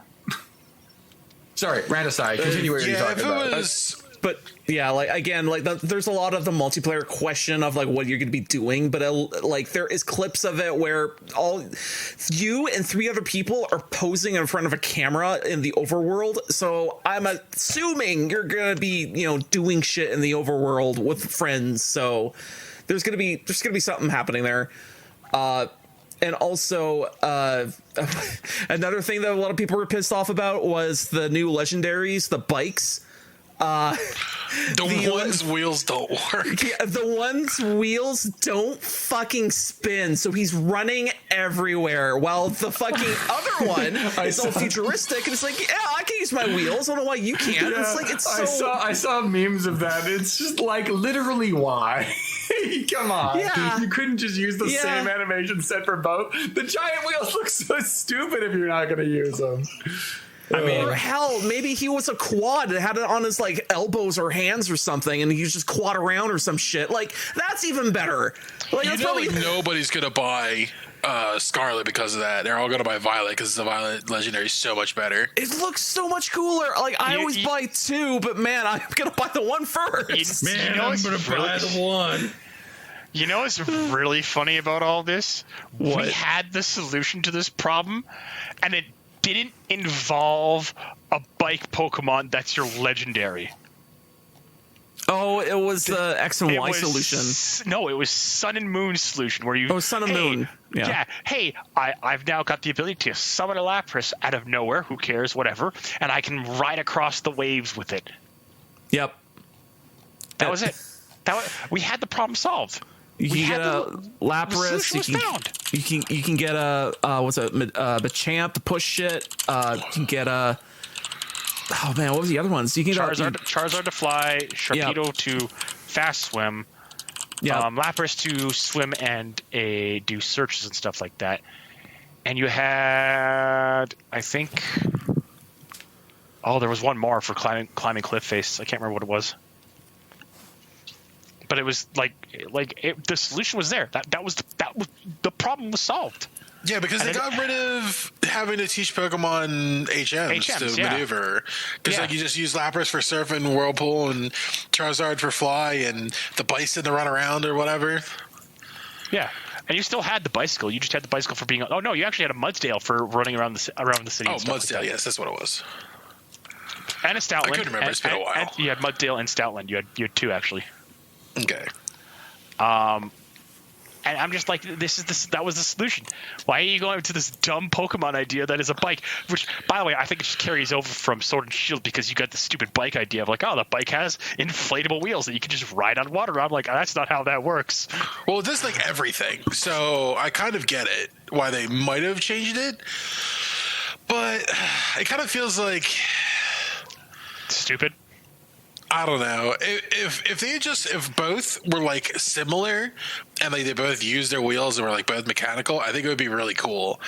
But like since one is just objectively better than the other one, it makes it so that like more people are going to gravitate to one version than the other. There will be. Yeah, I agree with you, but I think there will be a faction of people who are who just see everyone going, "Oh, I like the one that's obviously better," and being like, "No, this one's just as good," and buy it out of spite. There are 100% hipsters who will buy the inferior version just because it's less popular. So you mean contrarians? I was going to buy it for the meme just to piss off Rory or Allan or Josh. Somebody. I don't really care either way. Off? Somebody. I don't care about Pokemon, dude. Yes, I don't care. I do. You remember when I said this earlier? Like, nah, no, I don't. And I'm like, dude, you clearly do. No, I do. Wait, I mean, I was antagonize people. I wanted like he lives for it. I'm a shit that's disturber. mostly unintentional. No, Jeff goes out of his way to purposely antagonize people. It's fun. He specifically like says like, "Oh, I'm going to do this just to piss I these thought he was people just off." retarded. You gotta remember, he's quite the mouth breather, so it's. Fuck you. You set yourself up for this. This is the punishment You're the for one it. who's talking about how you like to antagonize people. You really going to complain with the shoes on the other foot? Not really. Yeah, there you go. That's what I thought. That's what I thought, bitch. Anyway, so I guess we're all in agreement. Don't get the other Pokemon game. Yeah, get the one that don't get Scarlet. has actual working wheels. Come on now. I mean, okay. I'm glad I'm not the only one who thought the one that didn't have working wheels looked stupid. It's but so like, it's so dumb. Like you because like I saw the gifs and I'm like, just use what the the same fuck? animation set. I saw it and I was like, "Why is it running?" I thought it was a walking animation. What is the point of the wheels if it can't do that? Is it just like is that just a giant like throat / bladder? Flesh sack. What the fuck? That's what it seems like. Could I eventually upgrade it so that it does have working wheels? I mean, it seems like there's an don't evolution, know. but it seems like that evolution also has a giant throat wheel. So who the fuck knows? Wait, they have evolutions? Look at the cover of the fucking boxes, guys. At the end of the trailer. I thought that was like a weird, like, Mega or Dynamax bullshit. I mean, maybe. Not that was their evolution. Because it looks like they had doing this, like, gem shit. I mean, where, like, they turn into, like, gems. I mean, fair enough, but like, if you're going to have these things for the whole game because they're going to be your primary method of travel, why the fuck wouldn't they give you an upgrade near the end of the game? That's true. That makes sense. So he actually uses his wheels at the end of the game? That'd be amazing. Maybe. Who knows? And then the other one turns into the sweetest bike possible, and you're like, I mean, it's great, but it's just kind of a little too late, you know? you're Wait, at hold the end of on. the game, you get it to use his actual wheels, and you're like, hooray! And then you look at the other one, it's the fucking still not sweetest, like, worth ninja. It's the sweetest ninja bike possible. It looks cool Yeah. as shit, and you're like, oh no. Yeah, having to wait till the end of the game for that is just, like, depressing. Hold on. I just noticed this. Yeah, people The always other like... one has the other one doesn't look like as if it has hubs. The other one, like look at the designs, compare the two of them. Like the first one, like the red one, has like a fucking wheel hub. What the fuck? Well, Yeah. it's a weird cyber bike, you know? Yeah, it's really weird. People... Again, dumb designs, dumb ideas. I have a This feeling. is why you need to bully people. God, I fucking hate this goddamn Destiny 2 meta right now. I want to blow my goddamn brains out. Topic shift? What is... Go on, Ben. Tell us. What is the Destiny 2 meta that has you so frustrated? They buffed 150 scouts, so you get fucking 3 tapped. And if you're playing momentum control, you get 2 tapped, which means you literally get 2 headshots and you die. I understood some of those words. That's one shot more than most other shooter games. So like, Yeah, okay. So before it was less. Okay, so in normal PvP, it's 1 body, 3 headshots to kill with a 150 scout rifle. They changed it to 2 headshots, 1 body, so 3 headshots still kills, but like it's way more like less lenient. And in momentum control, you have like just 50 less HP, so it's just 2 headshots. okay. So it's just repeat like what- you literally walk around the corner, and because for some unknown fucking reason, Destiny 2's tick rate is like fucking 35. So you walk around a That's corner, pretty aggressive, and then yeah. somebody just goes pop, pop, and you're fucking dead. And there's like you literally have like a half second where you think you're still alive, shooting back, and then you just fucking explode and die and do 0 damage. And it's like, huh? And the connection in this game is fucking just god awful. It is literally the worst. Like you could be around a corner, and because somebody happens to have like 30 more MS than you, they killed you. Even though in your screen you're in fucking cover. It is just the favor most the shooter? atrocious peer-to-peer system in my fucking life. It's almost as bad as Halo's, but that's beside the point. So, anyways, let's talk. So, Josh, yeah, I agree with you. I'm probably going to pick up Scarlet, but you know what? I think that you should pick up Violet. Just be a hipster. I mean, I am fucking the mark for Pokemon. I'm gonna get both. I mean, I think that you should pick up Violet. Again, I'm the mark for Pokemon. I'm gonna get both. I honestly, I don't know how much clearer. Josh, I will give you a copy of Violet just to. That's the one. That's the one everyone wants. Give it to me. Though. Nah, because then I have to ship it to the States. You know what? Never mind. Just PayPal me, and I'll buy it myself. Nah, because then I can't guarantee it. Now. Oh, by the way, there's a feature in the new Anthrax in the case. I will take a picture of it on my phone with myself showing you the middle finger with the receipt and everything. So I'll do you one better. I'll send you a picture of me giving you the middle finger. could you guys send me with pictures of double the birds?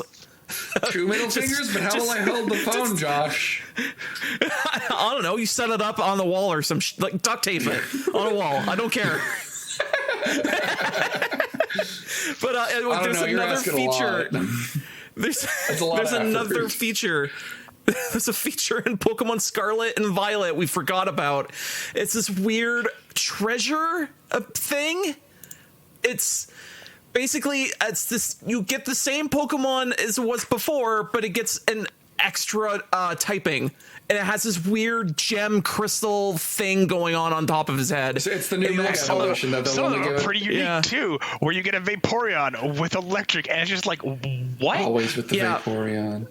Anyway, but the funny thing is, there's a meme image about this ability, and people just compared it to a regular Pokemon shoved on with a what was it, the ring pops.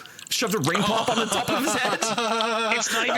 That's pretty accurate. I actually honestly. agree with that. It's like, holy Jesus Christ. I'm gonna throw out there though. This is just like another Mega Evolution, another Dynamax. It's literally just another enhanced form that they're gonna throw on like a handful of Pokemon, and then it'll be Mega gone. Evolutions look fucking wicked. Yeah, they're not gonna they're gonna throw it on like some things for like 30 Pokemon or whatever, however many the other ones had, and then they're gonna forget about it.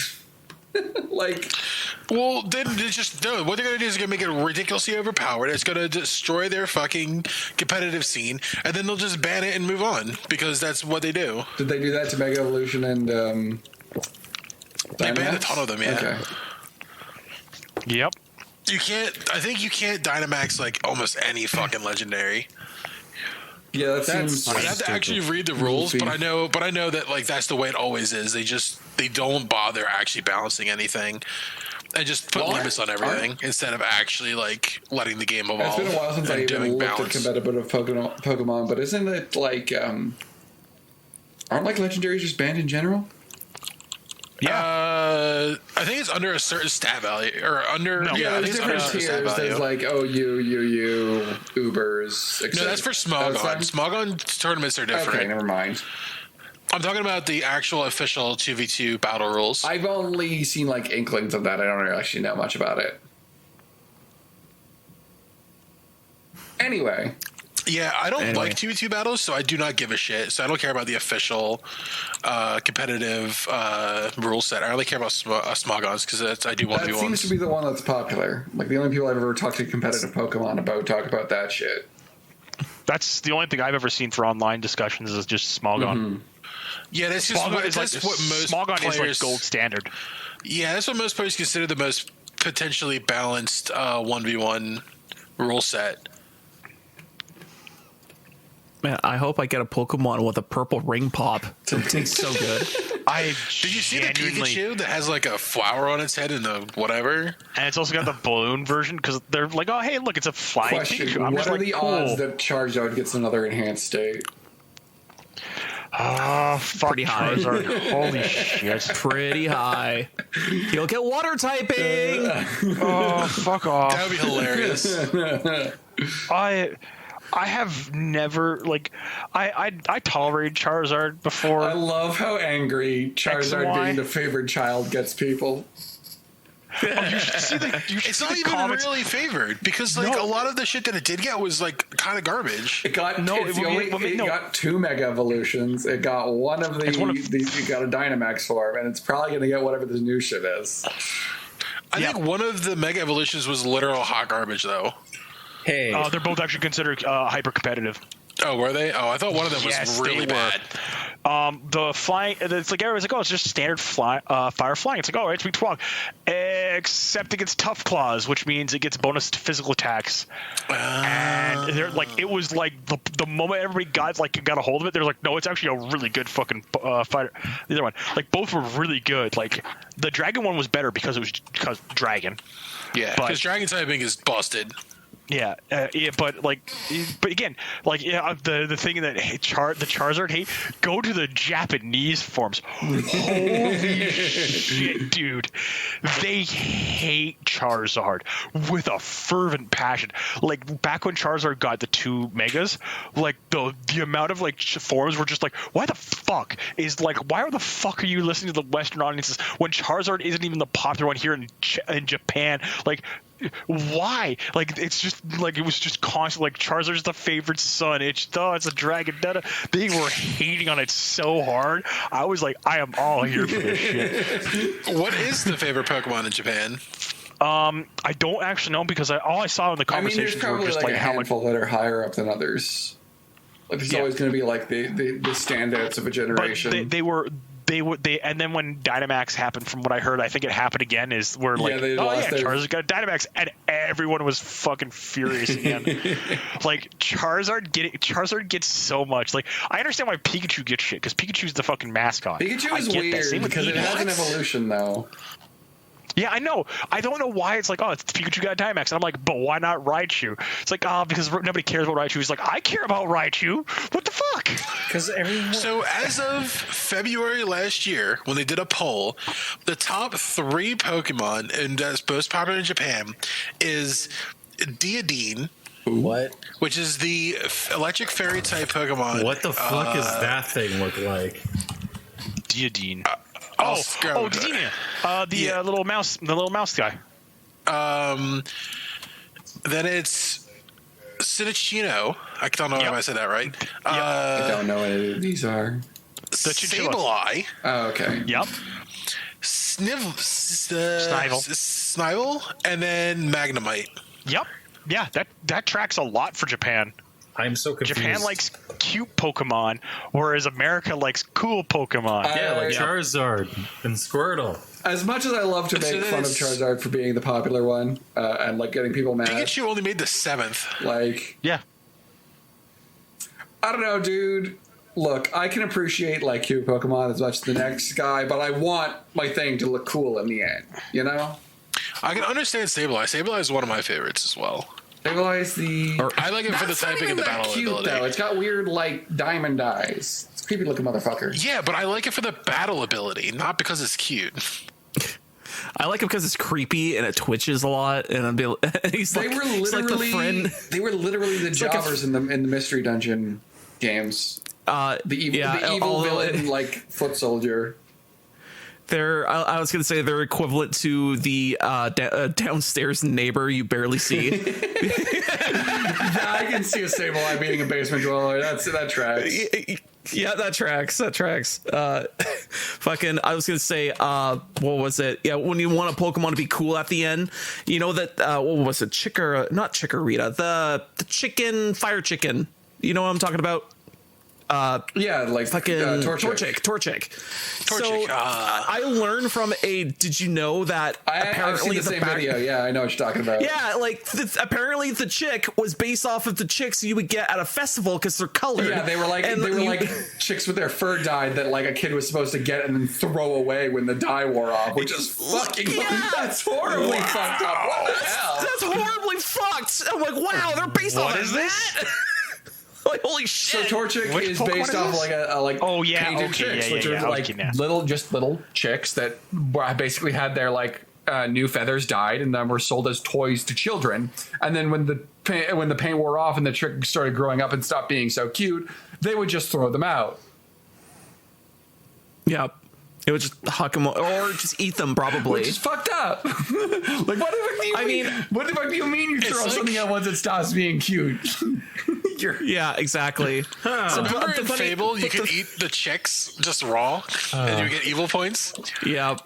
Or actually, I was going to say for the cool Pokemon, I would argue the last evolution of that is pretty cool. Freaking turns to a fucking kicking chicken.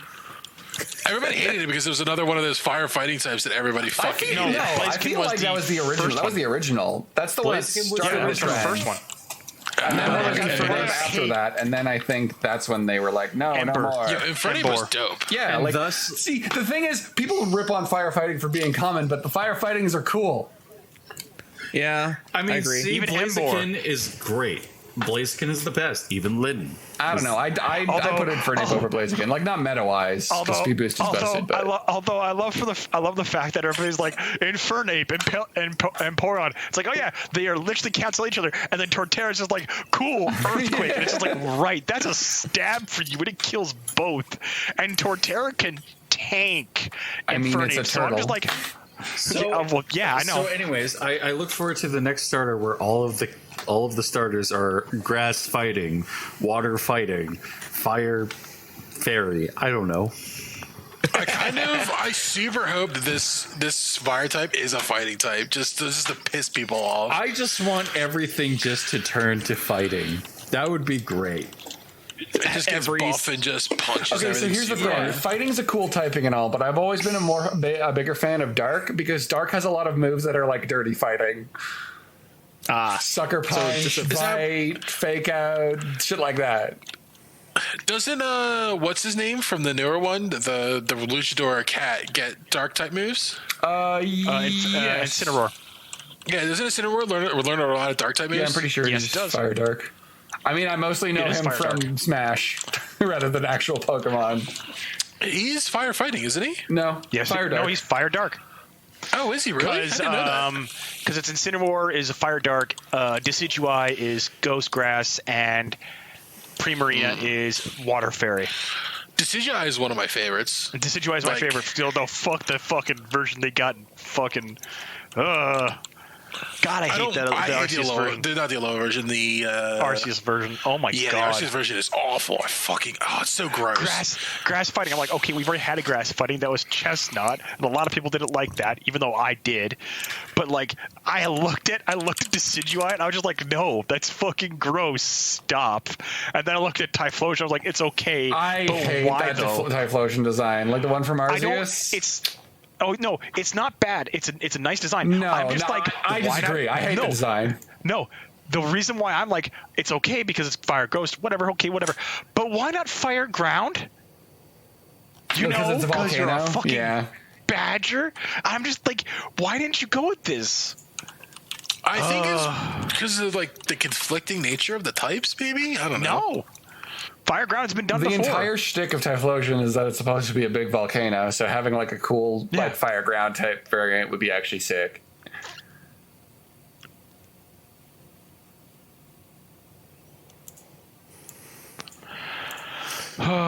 What else?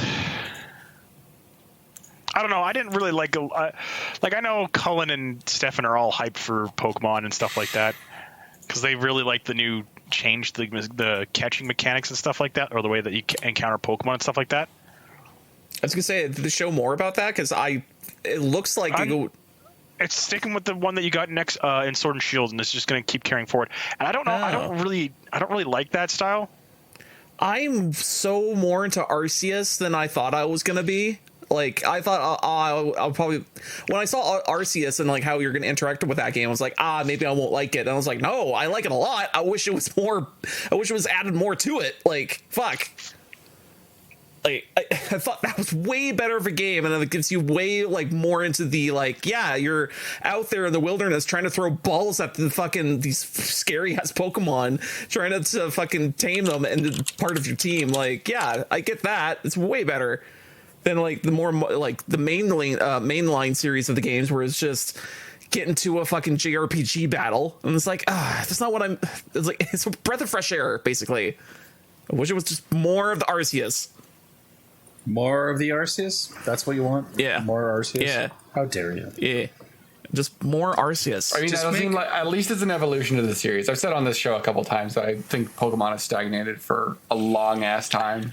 I think Arceus is definitely a Yeah, I step in the agree right that- direction. Yeah, I agree that Arceus is definitely was a very good idea.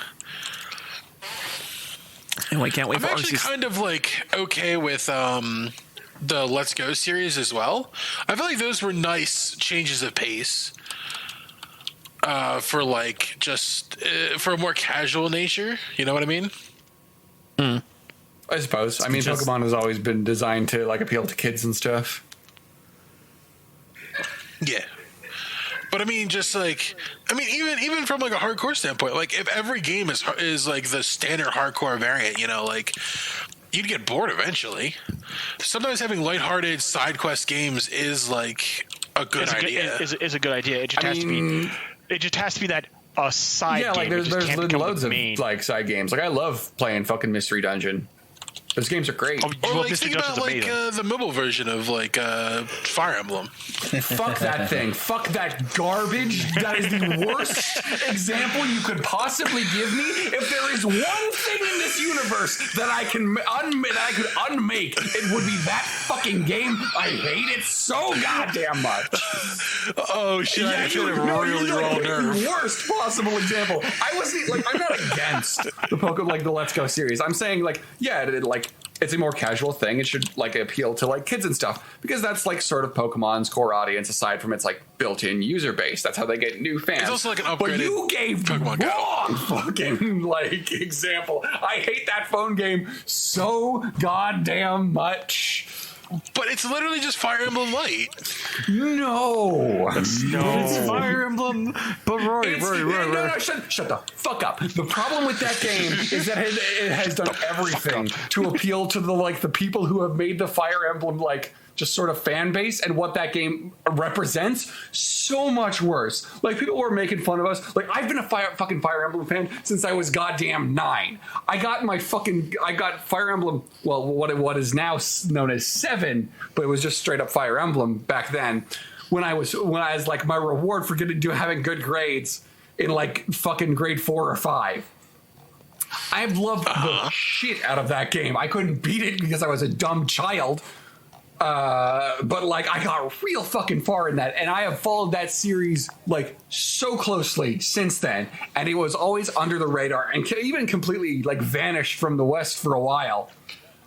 And then it came back and fucking Awakening got huge, and that was a great time. I was finally vindicated. Like the game that I love was now loved by like hundreds of people, and then they brought out fucking Fates, and the phone games. And it's just, now I can't say that I like Fire Emblem in polite company because they'll be like, oh, you like that face-touching minigame. You were really mad that they took out the like weird face-touching minigame from Fates. It's like, no, I don't even like Fates in the first place. Wait. I missed something of why you hate it. Oh, sorry, the phone game? Because it focuses on stupid waifu bullshit. I mean, that's just gacha games in general. I hate gacha games. I don't know how to make this any more clear. Two, gameplay as far as Fire Emblem goes is fucking trash. You can't have an interesting strategy on a fucking like what is it? 6x5 grid? 15 by yeah. It's tiny. It's pathetic, and it's all based around building up the most units anyway. It's all just based around building up the most OP OP skills, like using the most whatever power creeped. Like character just came out that they're gonna make you pay like fucking $50 in random rolls for. So hold on, it's the least interesting. Like there's no risk calculation. There's no risk of your characters dying, obviously, because you can't make someone pay $50 for a JPEG and then take it away from them. There's no persistence. There's no like planning long term. I hate it so goddamn much. And I mean, even just having like.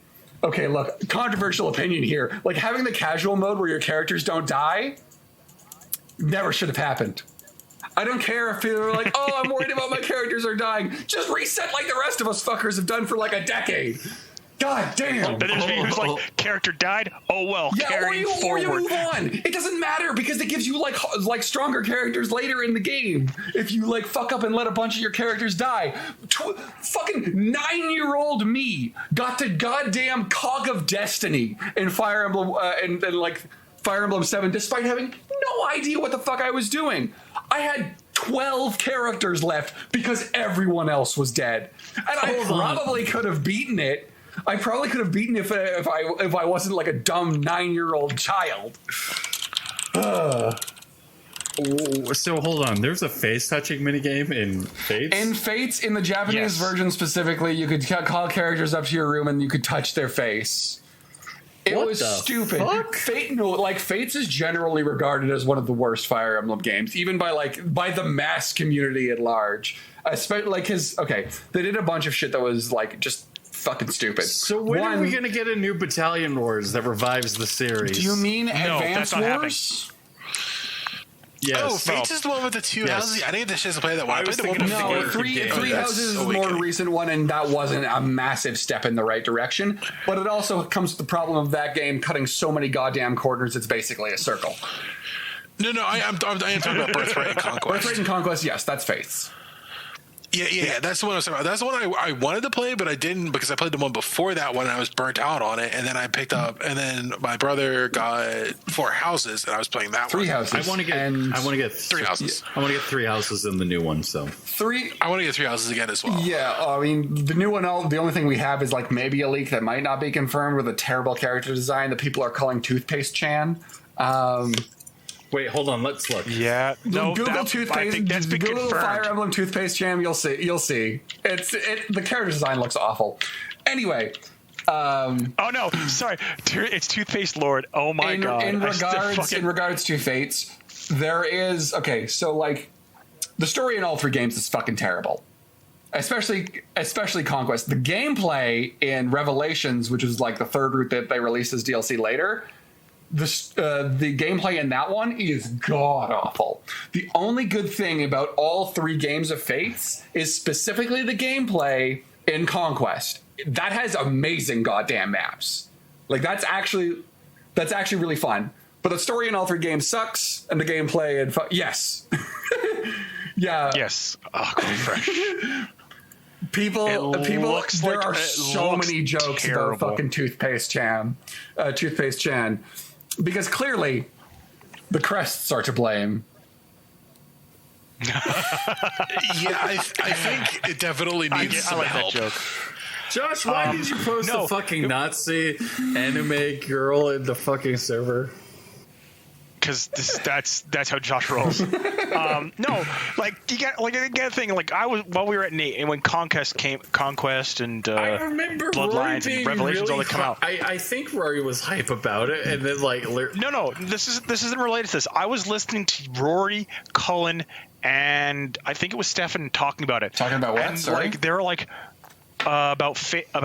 Yes. Go ahead. And you guys were talking about it, and like I'm just sitting there and listening. It's like so, like okay, and I was like, okay, you guys got to run this down by me because I'm not going to be picking it up for a while. And you're like, all right, what's the plot? And you guys all explain the plot. And it's like, and then you get to the point in Bloodlines where you decide to side with your blood family, and I was like, but my blood family is the one that raised me. And Cullen was like, exactly.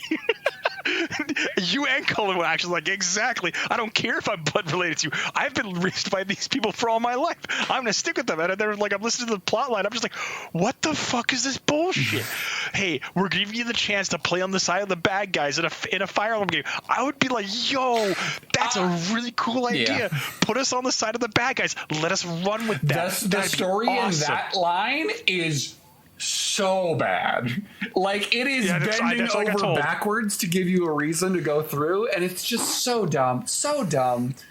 I mean, like I can't even give them credit for making the protagonist dumb because I'm pretty sure it's not on purpose. I guarantee you it's not on purpose. They think they're I'm so smart. This is a great. Then I've heard what happened with Three Houses, and I heard Three Houses is both better and worse for plot lines. Kind of. Yeah, like Three Houses has like excellent characterization. I mean, really, I think Three Houses storylines across the board are pretty good.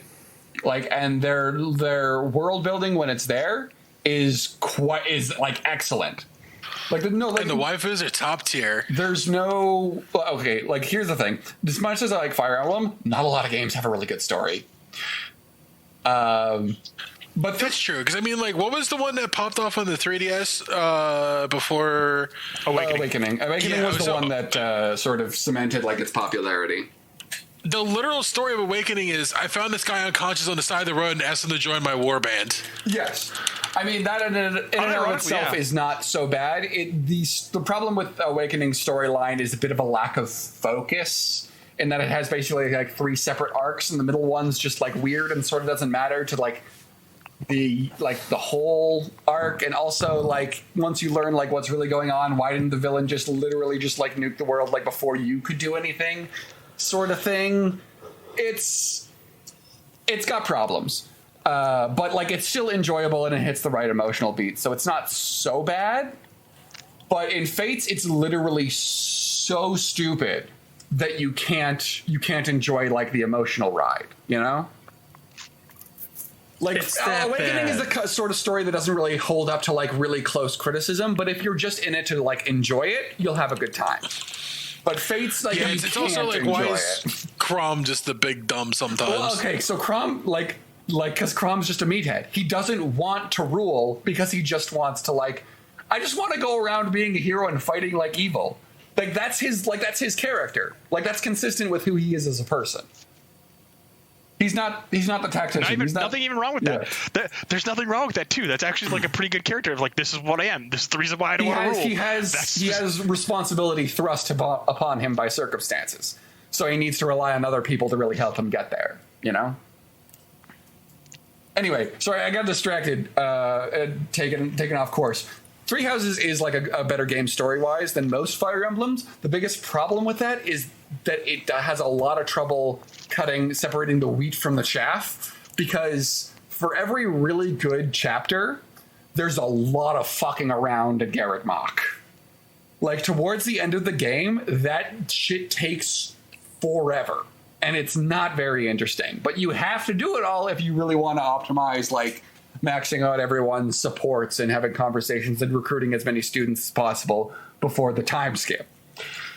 There's also like a lot of points where it's just like, there's no cutscene here. It's just a JPEG because we like had kind of rushed development. And that's kind of like a huge problem with like Three Houses across the board, which from what I've seen is like a lot of elements that were like barely there. And like we're like, what about this plot line when playing Three Houses, are actually answered and expanded upon in Three Hopes. Unfortunately, Three Hopes is not a fucking Fire Emblem game. It's a goddamn Dynasty Warriors game. I mean, I like the Legend of Zelda Dynasty Warrior games, so maybe I would like that if too. you like that style of game, you'll probably have a great time with it. I do. But I don't know. I really want just hard ass fucking tactics gameplay, man. That also has a good story. And so it's been a while since a really good game, and so is Battletech. No, its story's garbage. No, don't even start with me. XCOM's story's not good. Battletech is okay, even though it's not canonical. You want to know what's a better version of XCOM? Xenonauts, legit. It actually has a better storyline and a better world mechanic system, because you don't have just one team defending the whole world. You can have like 3 or 4 teams going like, there's a UFO here. You blow up the UFO crashes. You send out your one team, and then all of a sudden another UFO pops up, and you send out a jet, blows up that one. Shit, now I've got a second UFO I got to deal with. I've got the second team I can just go send to deal with. I think the XCOM was supposed to be like that, but because they made the regeneration for healing too fast, it made it so you didn't need multiple teams.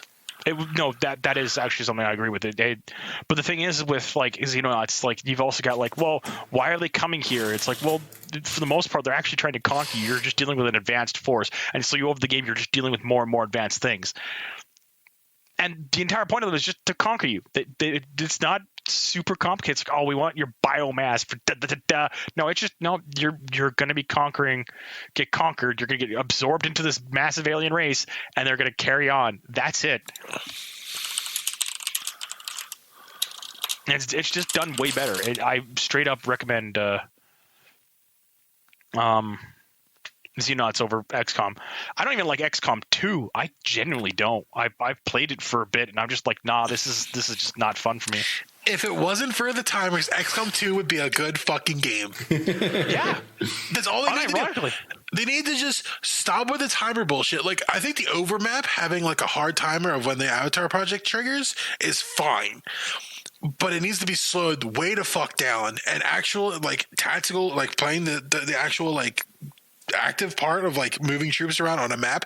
The thing that like they give you concealment and they like they promote being cautious and like sneaking around to get in the best possible position before an attack, but they do not give you enough turns to do that.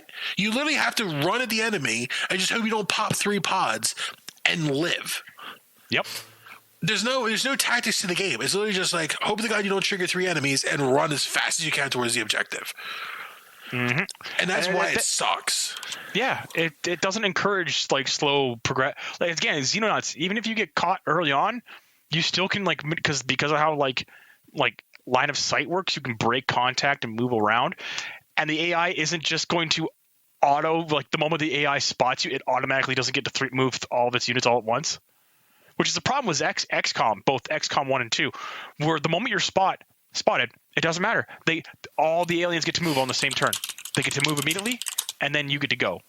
And it's just like, what the fuck? Like, and I know why they did it. It's because they didn't want you to do the Overwatch spamming mechanics from the first game. Because you would move an inch forward, Overwatch, move an inch forward, Overwatch, and then let them patrol into you. And so, like, I get why they put the timer there, so that, like, you don't just creep across the map and have perfect Overwatches and all this other bullshit. But, like, why would you try to eliminate a valid way to play the game when not everybody plays the game that way? Like, the only people that play the game that way were, like, the hardcore, no-save, Iron Man, hardest difficulty players. Everybody else, like, that playstyle is boring as fuck. Nobody does that. Well, that is sort of like a responsibility of game designers to sort of, like, encourage players from optimizing the fun out of their game by making the most optimal way to play like more interesting. But it seems like the problem is that like there's like they didn't consider a middle ground between go and creep forward inch at a time. Yeah, but the thing is, they introduced the creep mechanic with the concealment, and then they just threw it out the window by adding timers to everything. So like they put in the mechanic and said, hey, you can stuff these missions if you wanted to, and then they threw it out the window by not even letting it be an option anymore because they're fucking retarded game design. So you're telling me there might be a mod to get rid of the timers? There is, but then again, that breaks the game because the game is not balanced around no timers. So you have to like rebalance the game at the same time. It's really shitty. Because, like, as long as, like, you can't see the aliens, I think, they don't move. And until you see them, that's when they move. So it's, like, it's just strange. Like, once, even in concealment, if you can see them, that's the only time they start actually moving. They don't actually, like, patrol around when you can't see them. You have to be in, like, a certain range. So, like, if you remove the timer, none of the aliens move until you're within a certain range of them in concealment. And sometimes they don't even move then. Sometimes they just stand still. They don't patrol like they did in the previous game. Not every mob type patrols, yeah. Some of them don't. Some of them just stand around in the pods. Some of them patrol. Yeah, okay. But again, like I said, they don't actually move unless you're within a certain range of them. Okay, so they don't actually start their patrol until like you're closer. Yeah, and it's because in the concealment mode, when you move into Fog of War, you can't know if you're in range of the enemy. So when you have a potential move action that can move you in range of the enemy, they don't move around. Because if you like double sprint into the enemy, like it's just cheesy as fuck, you know? Mm-hmm. I don't know, it's weird. Yeah, fair enough. I mean, look, at least we got like an Advanced Wars remake coming down the pipeline soon. I'm looking forward to that. I mean, is it coming around down the pipeline? It's been put on hold, and I don't know when it's coming out. Fairly far Is Advanced Wars that GBA game where like it has like the tanks on the one side, it's like the split screen, and the enemies on the other? I've always wanted to play one of those games because I love the art style, but I never was able to find one to play. Well, I mean, they're remaking the first. Okay, so basically there were 5 Advanced Wars games. This new one coming out is a remake of the first 2, which cover a lot of the same characters.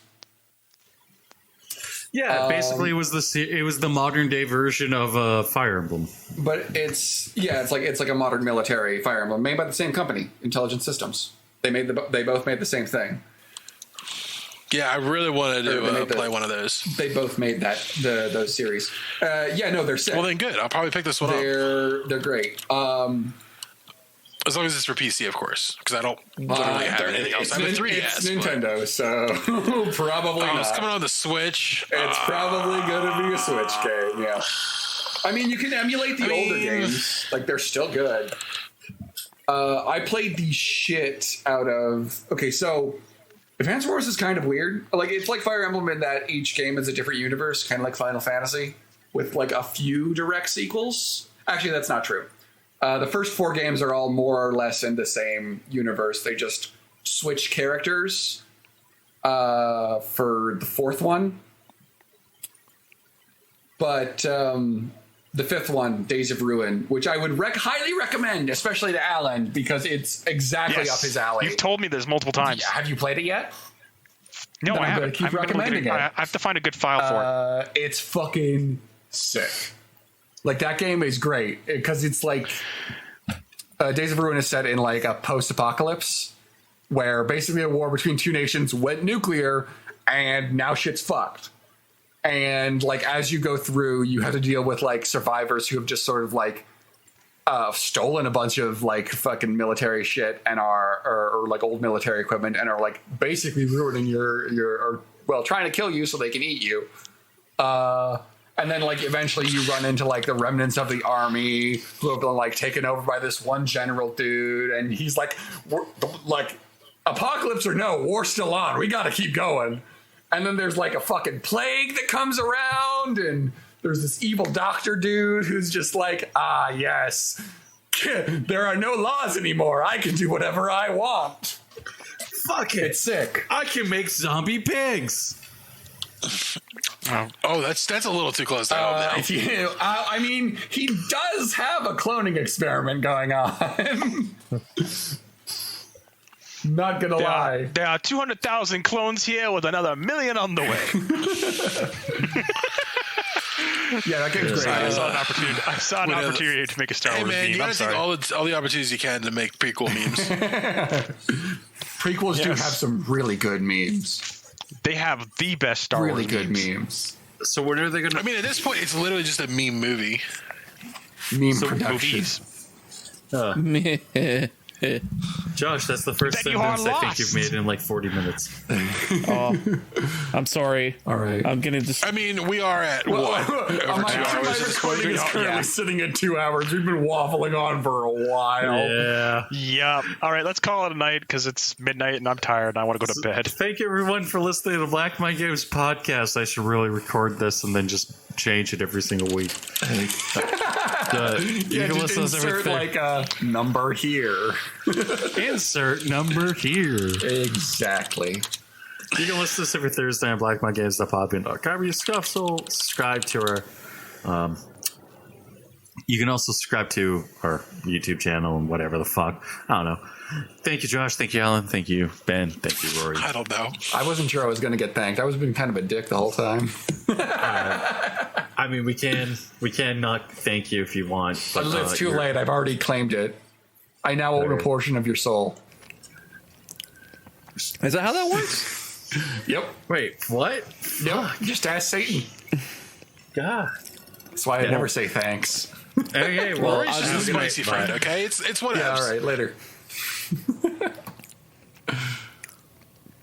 Bye.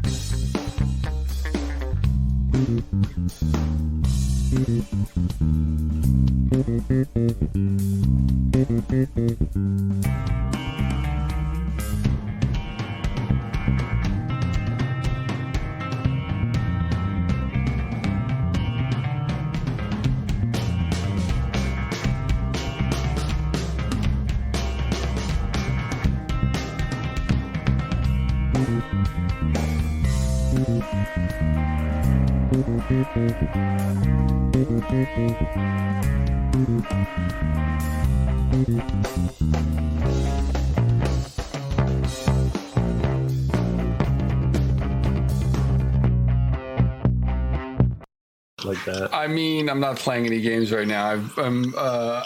I've been reading all day through Curse of the Crimson Throne since I'm running that for the boys coming up in a minute here. Why would you do that to yourself?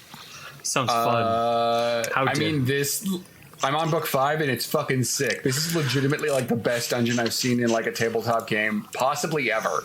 Is this like? I can't think of anything that like tops this. It's this huge ass castle full of fucking undead and devils and other shit, and it's all like held under this umbrella of like this one cursed like ghost in the middle. Mm-hmm.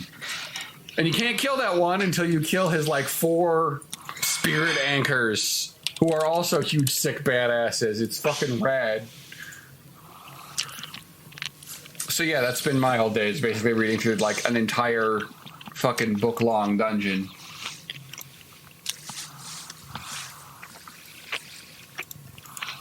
I see my tail has stunned all of you into silence. I'm just shocked. Utterly stunned. No, I'm just a little distracted, and I'm trying to finish my sandwich before we start. Yeah, no worries. I'm trying to rack my brain, see if I actually played anything. I think I played a little bit of the Castlevania Advanced Collection. Did you not play Stray? It's expensive and short, so I'm very conflicted. I watched someone play Stray. It's pretty cheap, fucking expensive, dude. Interesting. I mean, you could also get Cult How of expensive Lambs. is it? It's like $40 for everything. It doesn't seem that expensive, but I've already seen the game. I mean, I think I have a couple games that Josh might like. Like One of them is called. I would definitely play Stray, but it's just right now. It's just like I don't know. Like it's just like it feels like I haven't seen the whole game, but I'm like because I don't want to actually enjoy it myself. But at the same time, I'm like this game has to be short. It has to be because I don't know how long you can stretch out this freaking cat game for. So, because like it looks great, it looks like it has great atmosphere and everything, but it's just like, oh my god, I don't know what else you're going to be fucking doing in this fucking game. Well, I mean, like I've always been a big proponent of the idea that like a short good experience is better than a long one. Exactly, by a long shot.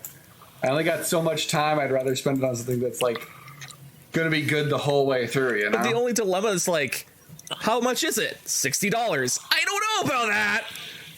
Like, or even $40. I'm like, if it was 20, like that, I would bite on that. Like, sure, why not? Because it'd be like a movie theater. I don't know, dude. That would be a movie theater experience money right there. I mean, $20 for a movie theater. Yeah, maybe on the snacks. Yeah, what you don't get? Just don't think of it. Yeah, don't think of it as a movie theater experience. Think of it as a movie theater with some snacks experience. Exactly. And even then, you're getting the snacks at a reasonable price compared to usual. Yep, exactly. They actually have a restaurant in the fucking movie theater, so you're actually getting. No, it's just the same popcorn and pop as usual. It's just they're charging you $20 for it. Have you not been to a movie theater lately? They fucking rip you off. They do. Yeah, they do. I remember a time where ridiculous. Is it like $8 or something for a small bag of popcorn? I don't even know. God, I remember a time where me, my brother Joe, and my younger brother Jeff, we went to the movies for I forget what movie, some action flick, but we all stuffed cheeseburgers in our armpits. And we were like, just put our hands in our pockets, stuff the cheeseburgers in our armpits, and we're like, all right, let's go to the movie theater. And once we saw, man, bro, this burger seems way greasier than when I put it in there. It's like, man, the cheese seems to be a little funkier than usual. Weird. Oh no, this is the worst. This is the worst timeline.